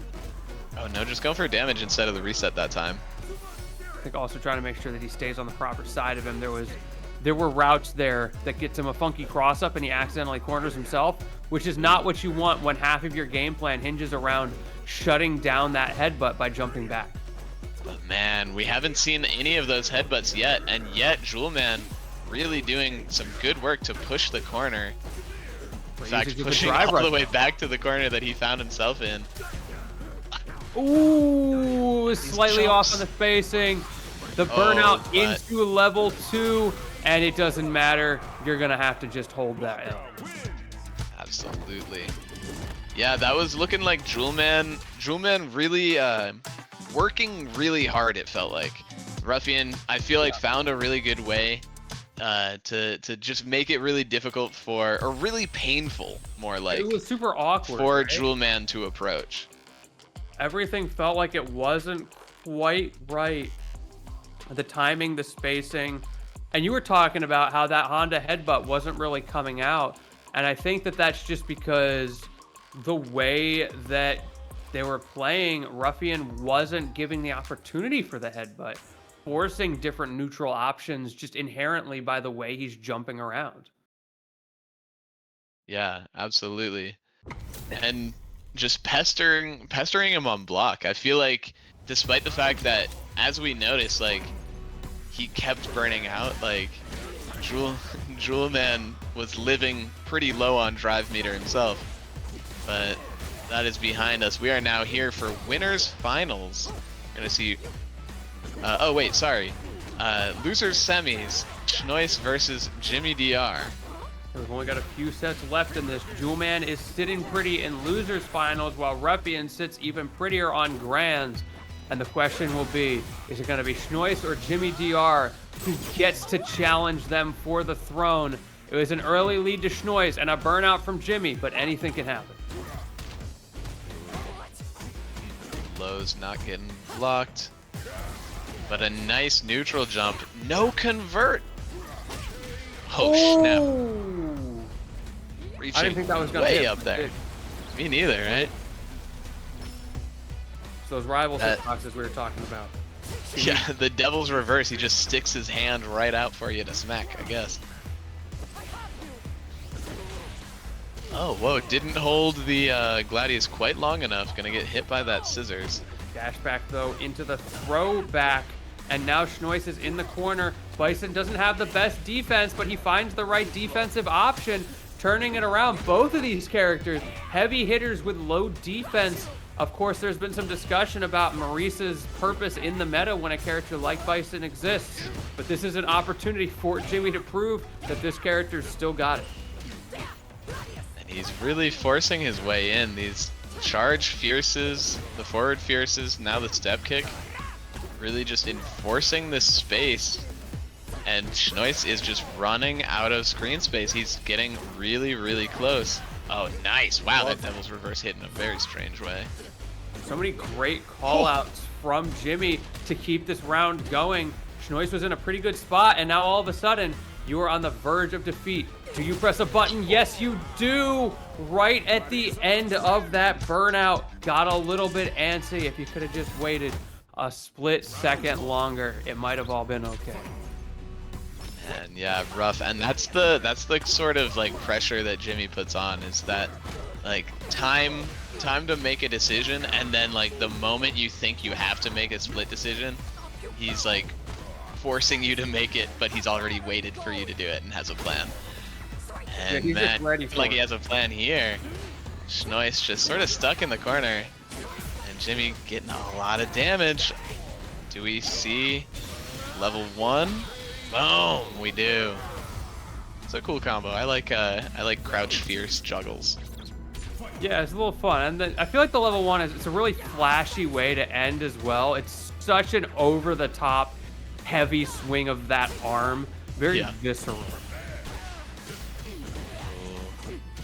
It's looking like Bison time. When that stand heavy kick hits. Oh, but that's a punish. That's crucial. Managing to get past the mine and the cross up into the grab on the parry attempt. Schnois making the wrong call out there, and you may pay for it with your life. Yeah, yes, wow. You will.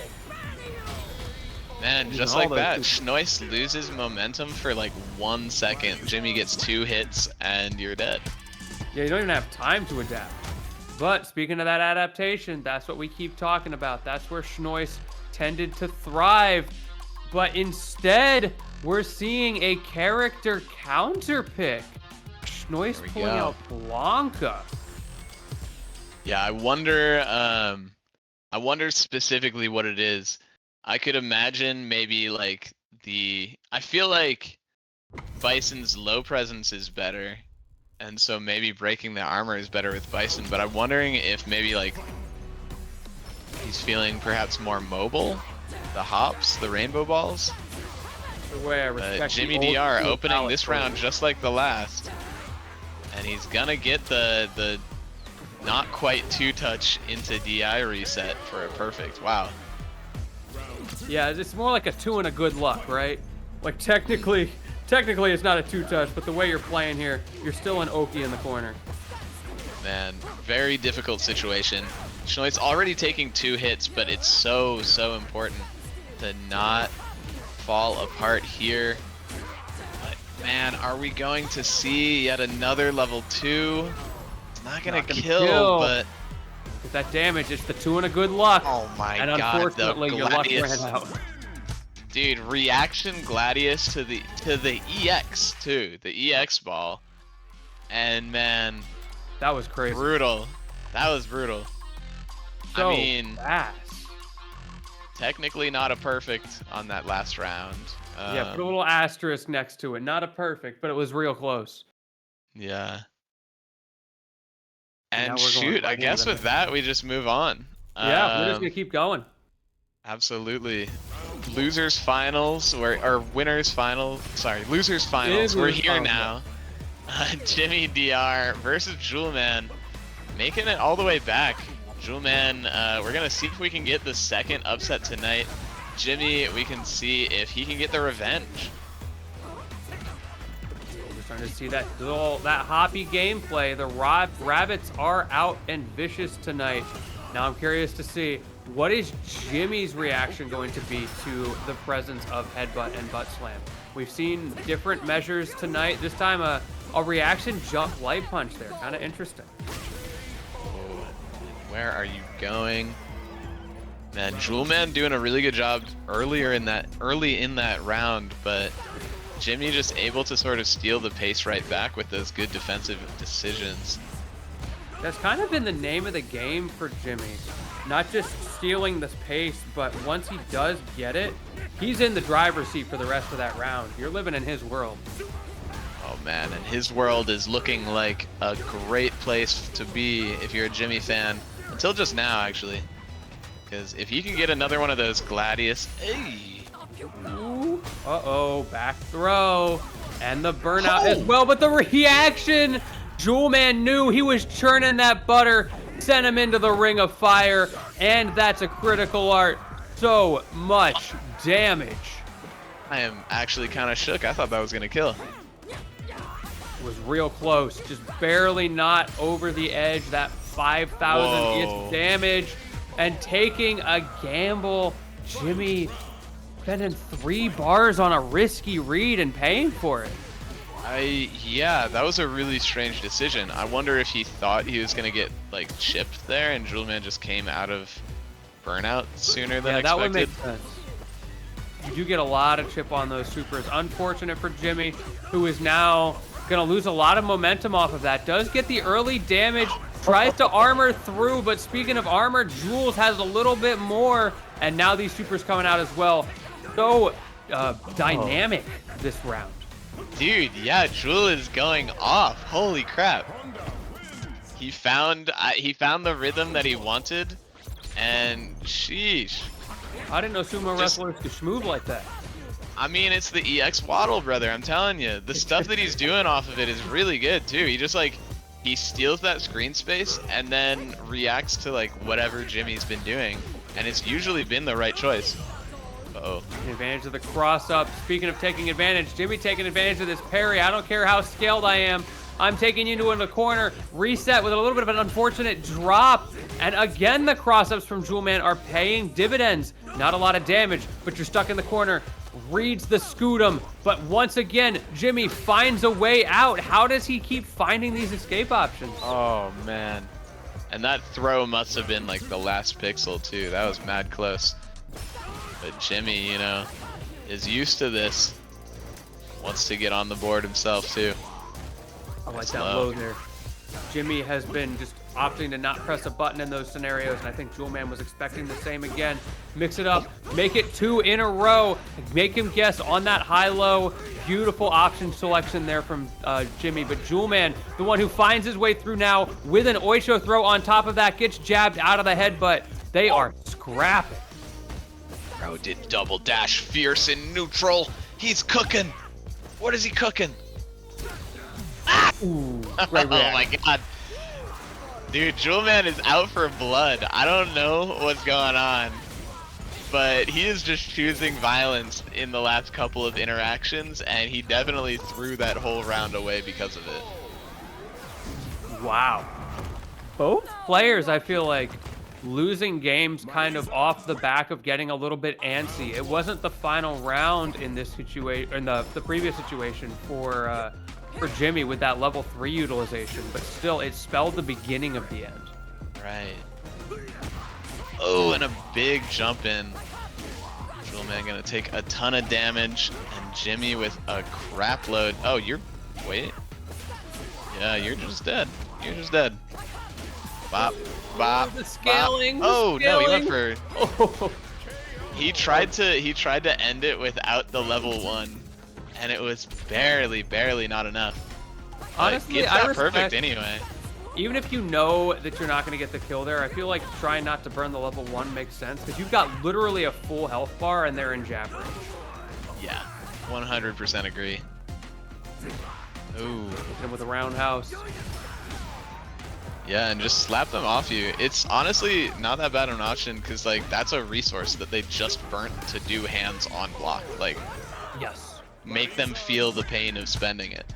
That's such an important aspect of Street Fighter 6 that I think gets a little bit underscored sometimes.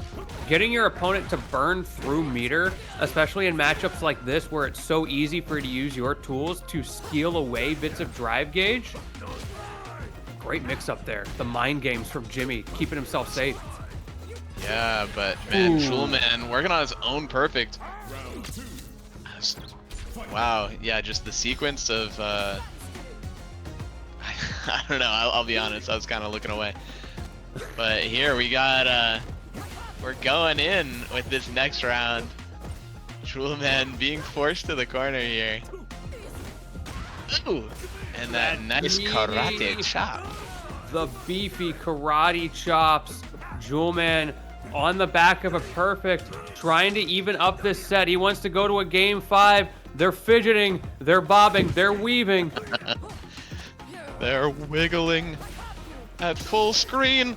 That's the FGC fidget toy right there. They don't have fidget spinners. They just have shimmy from across the screen. You just wiggle in neutral. That's how I hold my attention. Here we go. Gonna bring all the way to this corner. Oh, gonna spend the level 2 too. The scaling's really high, but yowza, we're quite close. It was enough to get him into throw range, and you could see the awareness of that from Jimmy going for the tech. Jewelman just trying to check him out. Look, he is in burnout, but he has such a health lead that it's not a huge threat, and Jimmy's kind of struggling and feeling forced to respect it. Oh, Ooh, no. that's gonna dizzy. Yeah, are we gonna get our 3rd bar off this? Oh no, he just goes for the reset. very sneaky, super early too. You got CA. Definitely, I think you might be able to kill with just 2. He's taking the risk, and he Yes, got it right. Good super call. clean. I've And loved Jimmy the knows. routing from Jimmy. Seriously, right? Spending only as much as he feels he needs to. No more, Yeah. no less. Mr. Ooh, nice little shimmy. It was a fast shimmy, too. I didn't think he was going to get away. Jewelman clearly didn't either. Goes for a mix-up there. Jewelman using the opportunity to get out of the corner, but you thought you were free. Turns out you are not, and Jimmy on the cusp of taking this. Armor's through. Jewelman has one more opportunity. How do you use this burnout to your advantage? And it wouldn't be the first time we've seen him pull out rounds like this, but it will be the last, as Jimmy DR is going to take the set 3-1 with a beautiful anti-air level 2 to close it out. The anti-air level 2, once again, beautiful resource usage from Jimmy. All the way through that set, we see the anti-air level 2 there, the usages of level 2s versus level 3s earlier, right? You have the resources to do what you just did because of previous situations, or the situations where Jimmy only used a level 1 to close out a round. Very impressive. It's right. hard to recognize that in real time, to have all the wherewithal to be looking at the health bars while you're mid-combo. And this is resulting in something kind of interesting. The grand finals is not a run back. Usually that is like a pretty common thing here, but instead we actually did get the revenge match. Jimmy got that revenge match, and we're going to be seeing Ruffian versus Jimmy DR instead. Jimmy is a former winner, and of course Ruffian we talked about as well, a many-time winner. And there have been a lot of cases where I'm noticing where maybe Ruffian got first and Jimmy got second, or somebody else got first and Jimmy got second. This is going to be one of those nights. Do you get your, I think, second win on the board here for Jimmy? If not second, then close to it, or is it going to be another in the long road of second places that has been plaguing this poor man, this poor Yeah, Marisa? dude, he's been working at it all season long, and Ruffian specifically, I feel like these two have not faced off in a grand. Looking at it, it looks like I don't think they've faced off since Season 2, episode 6. Yeah. So it's been some months. And in those months, Ruffian has been on a tear. I don't think Jimmy's been absent though. I think Weechi's just kind of been on his own on his own tear. We see Jimmy getting second to Dude Sickle last time.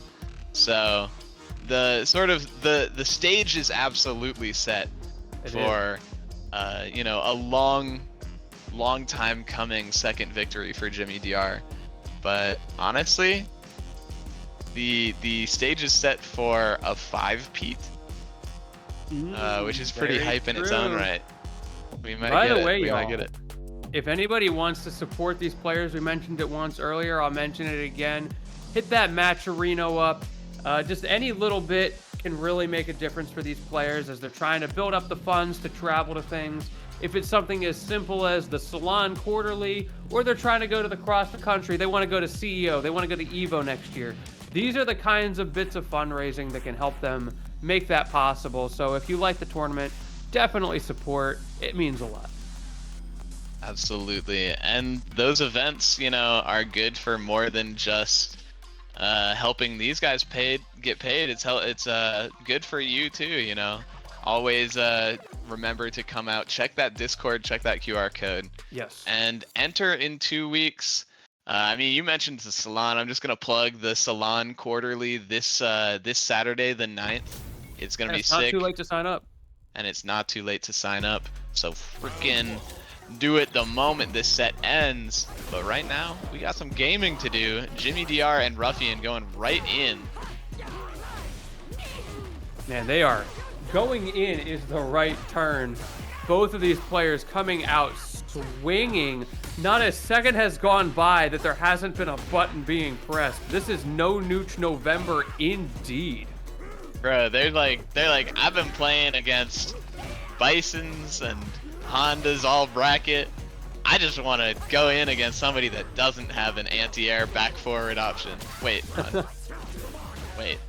Well, I got some bad news. Throw attack is going to keep it alive. Jimmy DR is in throw range, but Ruffian is burned out. Pros and cons for both players here. Who's going to be able to take advantage?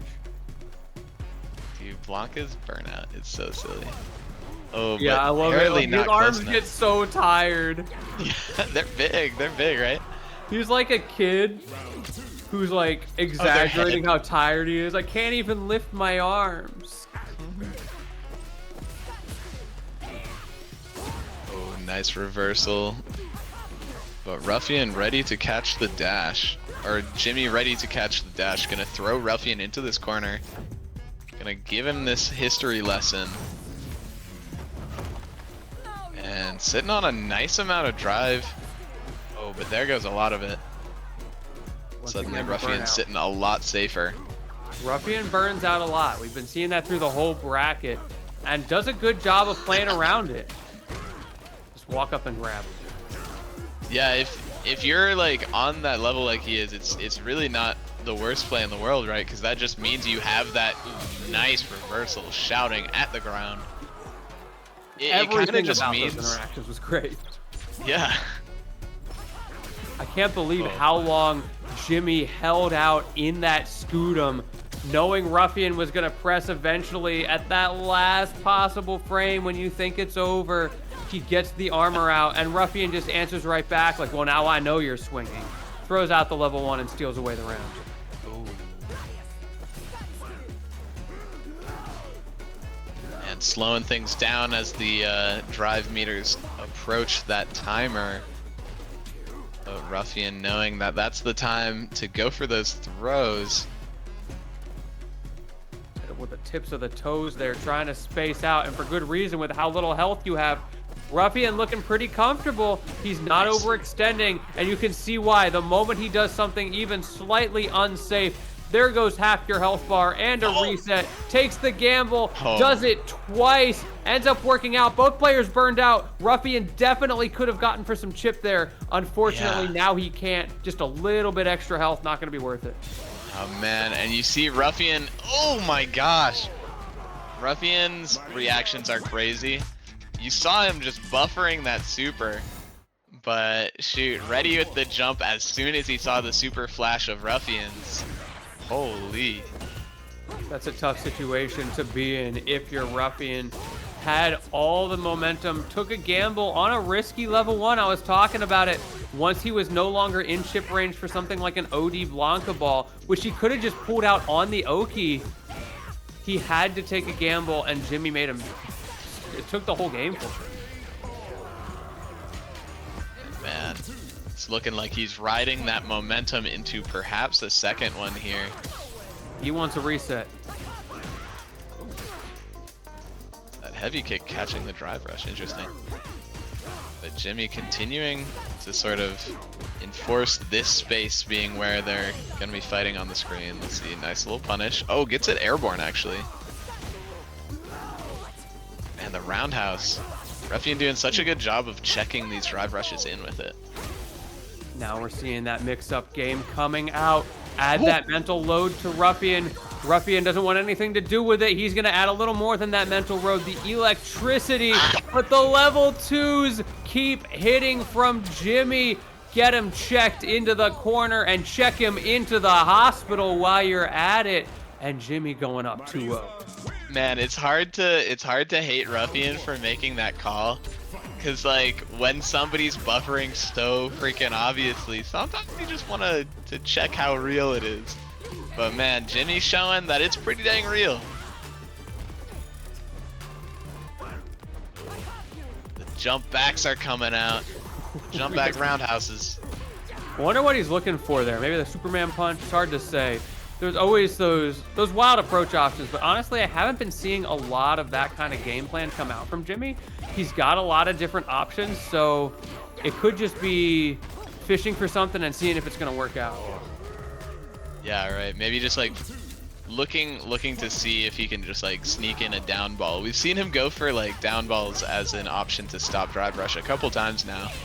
but it doesn't seem to really be frightening Jimmy, frankly. And that's a safe jump. Gonna be eating. Oh, this reset. Never mind. Ruffian ready for the reset with the flash kick of his own.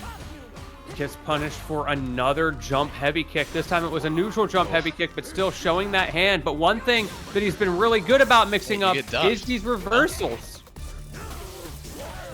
Okay. This is the pressure he really needs, but you know, as I say it, immediately decked is Jimmy, and I think that's our first set just right away. Wow, that was fast. That was very fast. These players are speed running the bracket tonight. This is not that season 1 JP meta. Absolutely not. We've got the heavy hitters. A Marisa game's always going to be fast. It's going to be really crazy one way or the other. She's either going to get blown up, she's going to blow you up. And even the characters like Bison that we've got on the screen, doesn't matter how much you're turtling with that character, because one hit is kind of a TKO, and you just got to hold that. Hold that. And Jimmy said that about that first set. And now we're going to see if he can do it against this in the second set. I mean, again, these two players have fought in a grand finals only one time in this series. And each of the other times Ruffian has won, I have to imagine Ouija or Air Birdie Man or whoever else was there must have been the one to take out Jimmy. Because I'm sure Jimmy would have been there for at least a few of them. We do get the palette swap here. Let's see if that's the buff you need. It's a dark character on a dark stage. Maybe that's a little bit of the mind game, right? Makes it a little bit harder to see that spacing. I don't know. Sometimes you're just trying stuff. Why not? Why not? Man, if he really wanted to get in Jimmy's head, I would have said go for the Blancachon costume. Hit him with the fake hurt boxes, you know? Yeah. Oh, but man. Make it difficult. Coming down to the wire this first round. Ooh. And nice. Just the armor. Ruffian has been going for that roundhouse to check these drive rush buttons so much. So Jimmy identifying just the pause in momentum that the DI brings. Oh man, punched. Oh, that didn't burn out. They were going for level 1. Maybe thought it was going to burn out. I'll tell you one thing though, Ruffian does get the burnout. This time, not the one on the defensive, has an opportunity to get back into this set that has been slowly, well, maybe not so slowly, running away from him. Are we going to see a reset? Or are we going to see... Try. No, just going for the... Okay, the second toy is still there, but he's waiting on it. And I think with it, he might just be able to kill here. Oh, no. Not choosing the EX. Interesting decision. He has a buttload of meter right now, but he might... Wait. Bro. Oh, you're dead. Dropping the combo, perhaps on purpose, just to get the response he wanted. Jimmy taking the second game of this second set pretty dang dominantly. Ew. But Ruffian not going out quietly.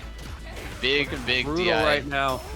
Jimmy on the offensive. He's reading these Blanca balls. He's reading these drive reversals. Those, even in the first set that he won pretty handily, were at least something that Ruffian had. And now he doesn't even have that. He goes for another Blanca ball across the stage. And what does he get? He gets stuck in the corner for his trouble. Oh my god, and Jimmy just will not let him out. Oh jeez. What is the play here, dude? I don't feel like Ruffian really needs to switch up his strategy, but just Jimmy's is like he's just making the right choices. So here we go, Ruffian with his own set of nice pressure. But dude, the Scutum just able to break him out of there. Ooh, hit him with the low Straight startup. Corner.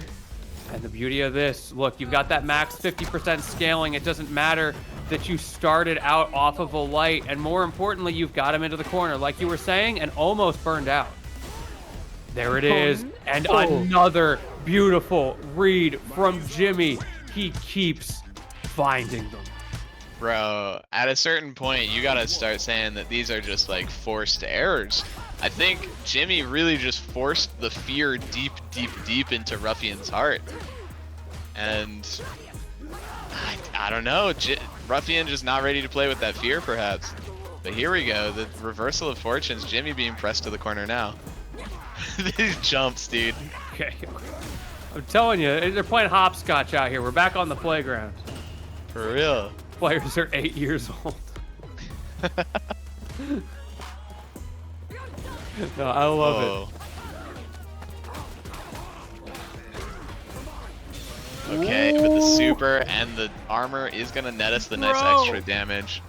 And just like so many rounds before, it is coming down to this like CA level health.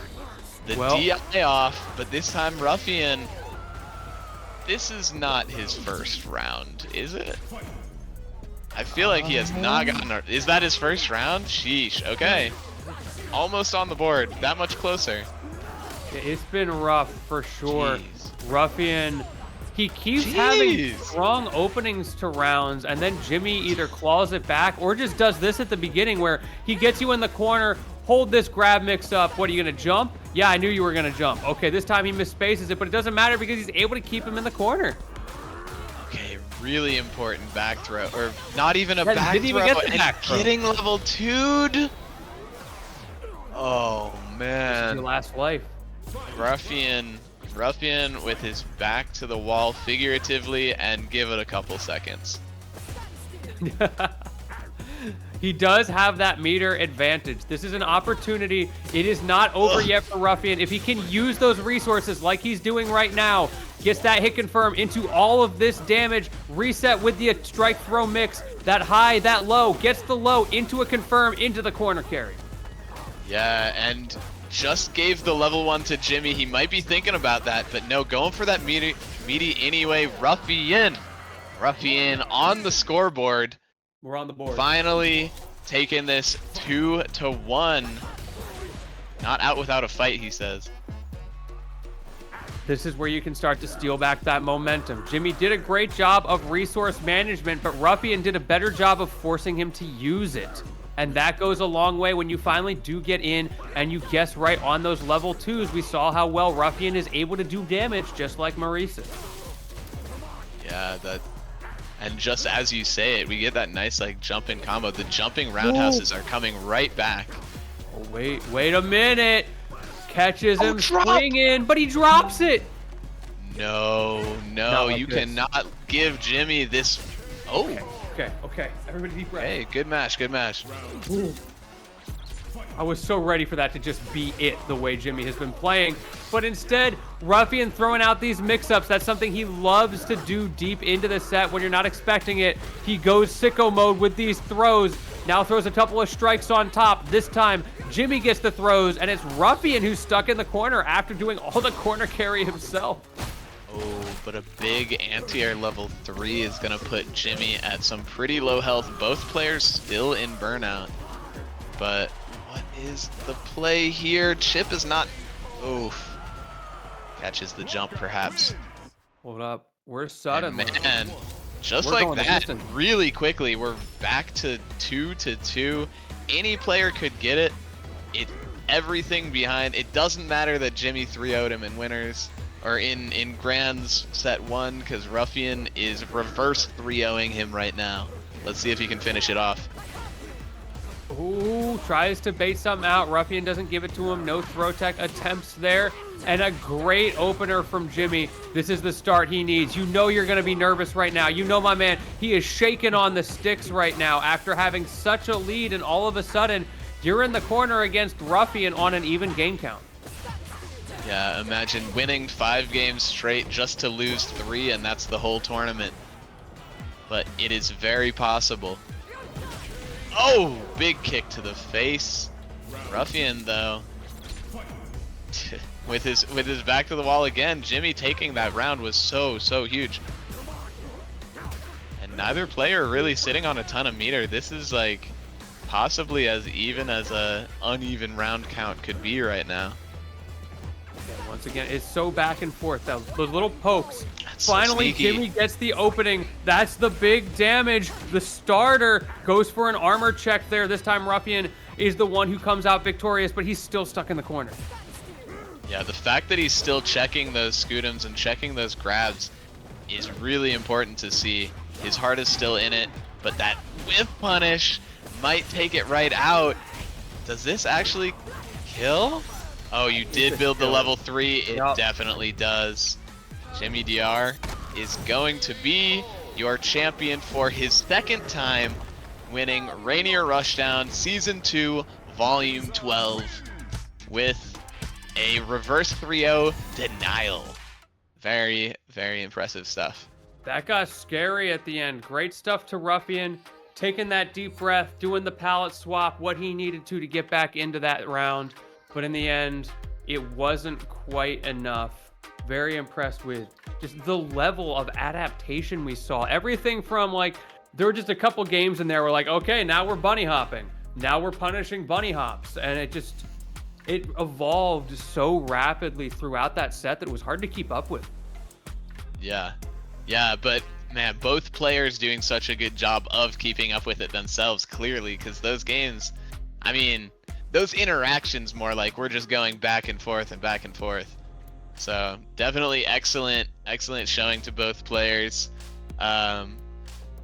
Huge shout outs to Jimmy DR. Congrats on your second victory.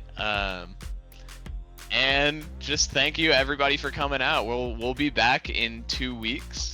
Yes, we will. You can sign up tonight, as a matter of fact. ! Sign up in the chat. Should bring up the next bracket. There's no reason to wait 2 weeks and then forget at the last minute that you never signed up right after registration closes. Don't be DMing TOs and saying, hey, please, can I get in here? Just do it now before you forget. And shoot, if you're feeling too on the fence about it and just need to figure out what the vibe is, the Seattle Street Fighter Discord is always there. You can just hop in, convince them you're not a bot, and let people know who you are, and you know, they'll chat and you can figure out who they are and feel a little more comfortable as time goes on. Maybe you'll get in a tournament too. But that not a bot part. They said I played like one and now I'm locked out of the Discord. I don't know what's going on. It's a very, very impressive screening process to catch this guy. No, thank you all so much for watching tonight. One last shout out to the Matcherino. If you want a quick throw in a speed run of a donation there, it means a lot. We will be back in a couple weeks. And of course, one more big happy birthday to our man Leaf, who stuck it out on the mic with us, celebrating in style. It's been great to be here with you, dude. Dude, great to commentate with you again. It's been too long. It has. It's been a while. But that's going to do it for us. Anybody, if you want to follow us on the socials, I'm at George_Lentini. Leaf, where can they find you? You can find me in Discord. My name is Leaf. I'll see you in the Seattle Street Fighter Discord. That's true. See us on Discord, and we will see you all in 2 weeks. Happy birthday, Leaf. Everybody, have a good night. Drink some water. Get some sleep. Peace.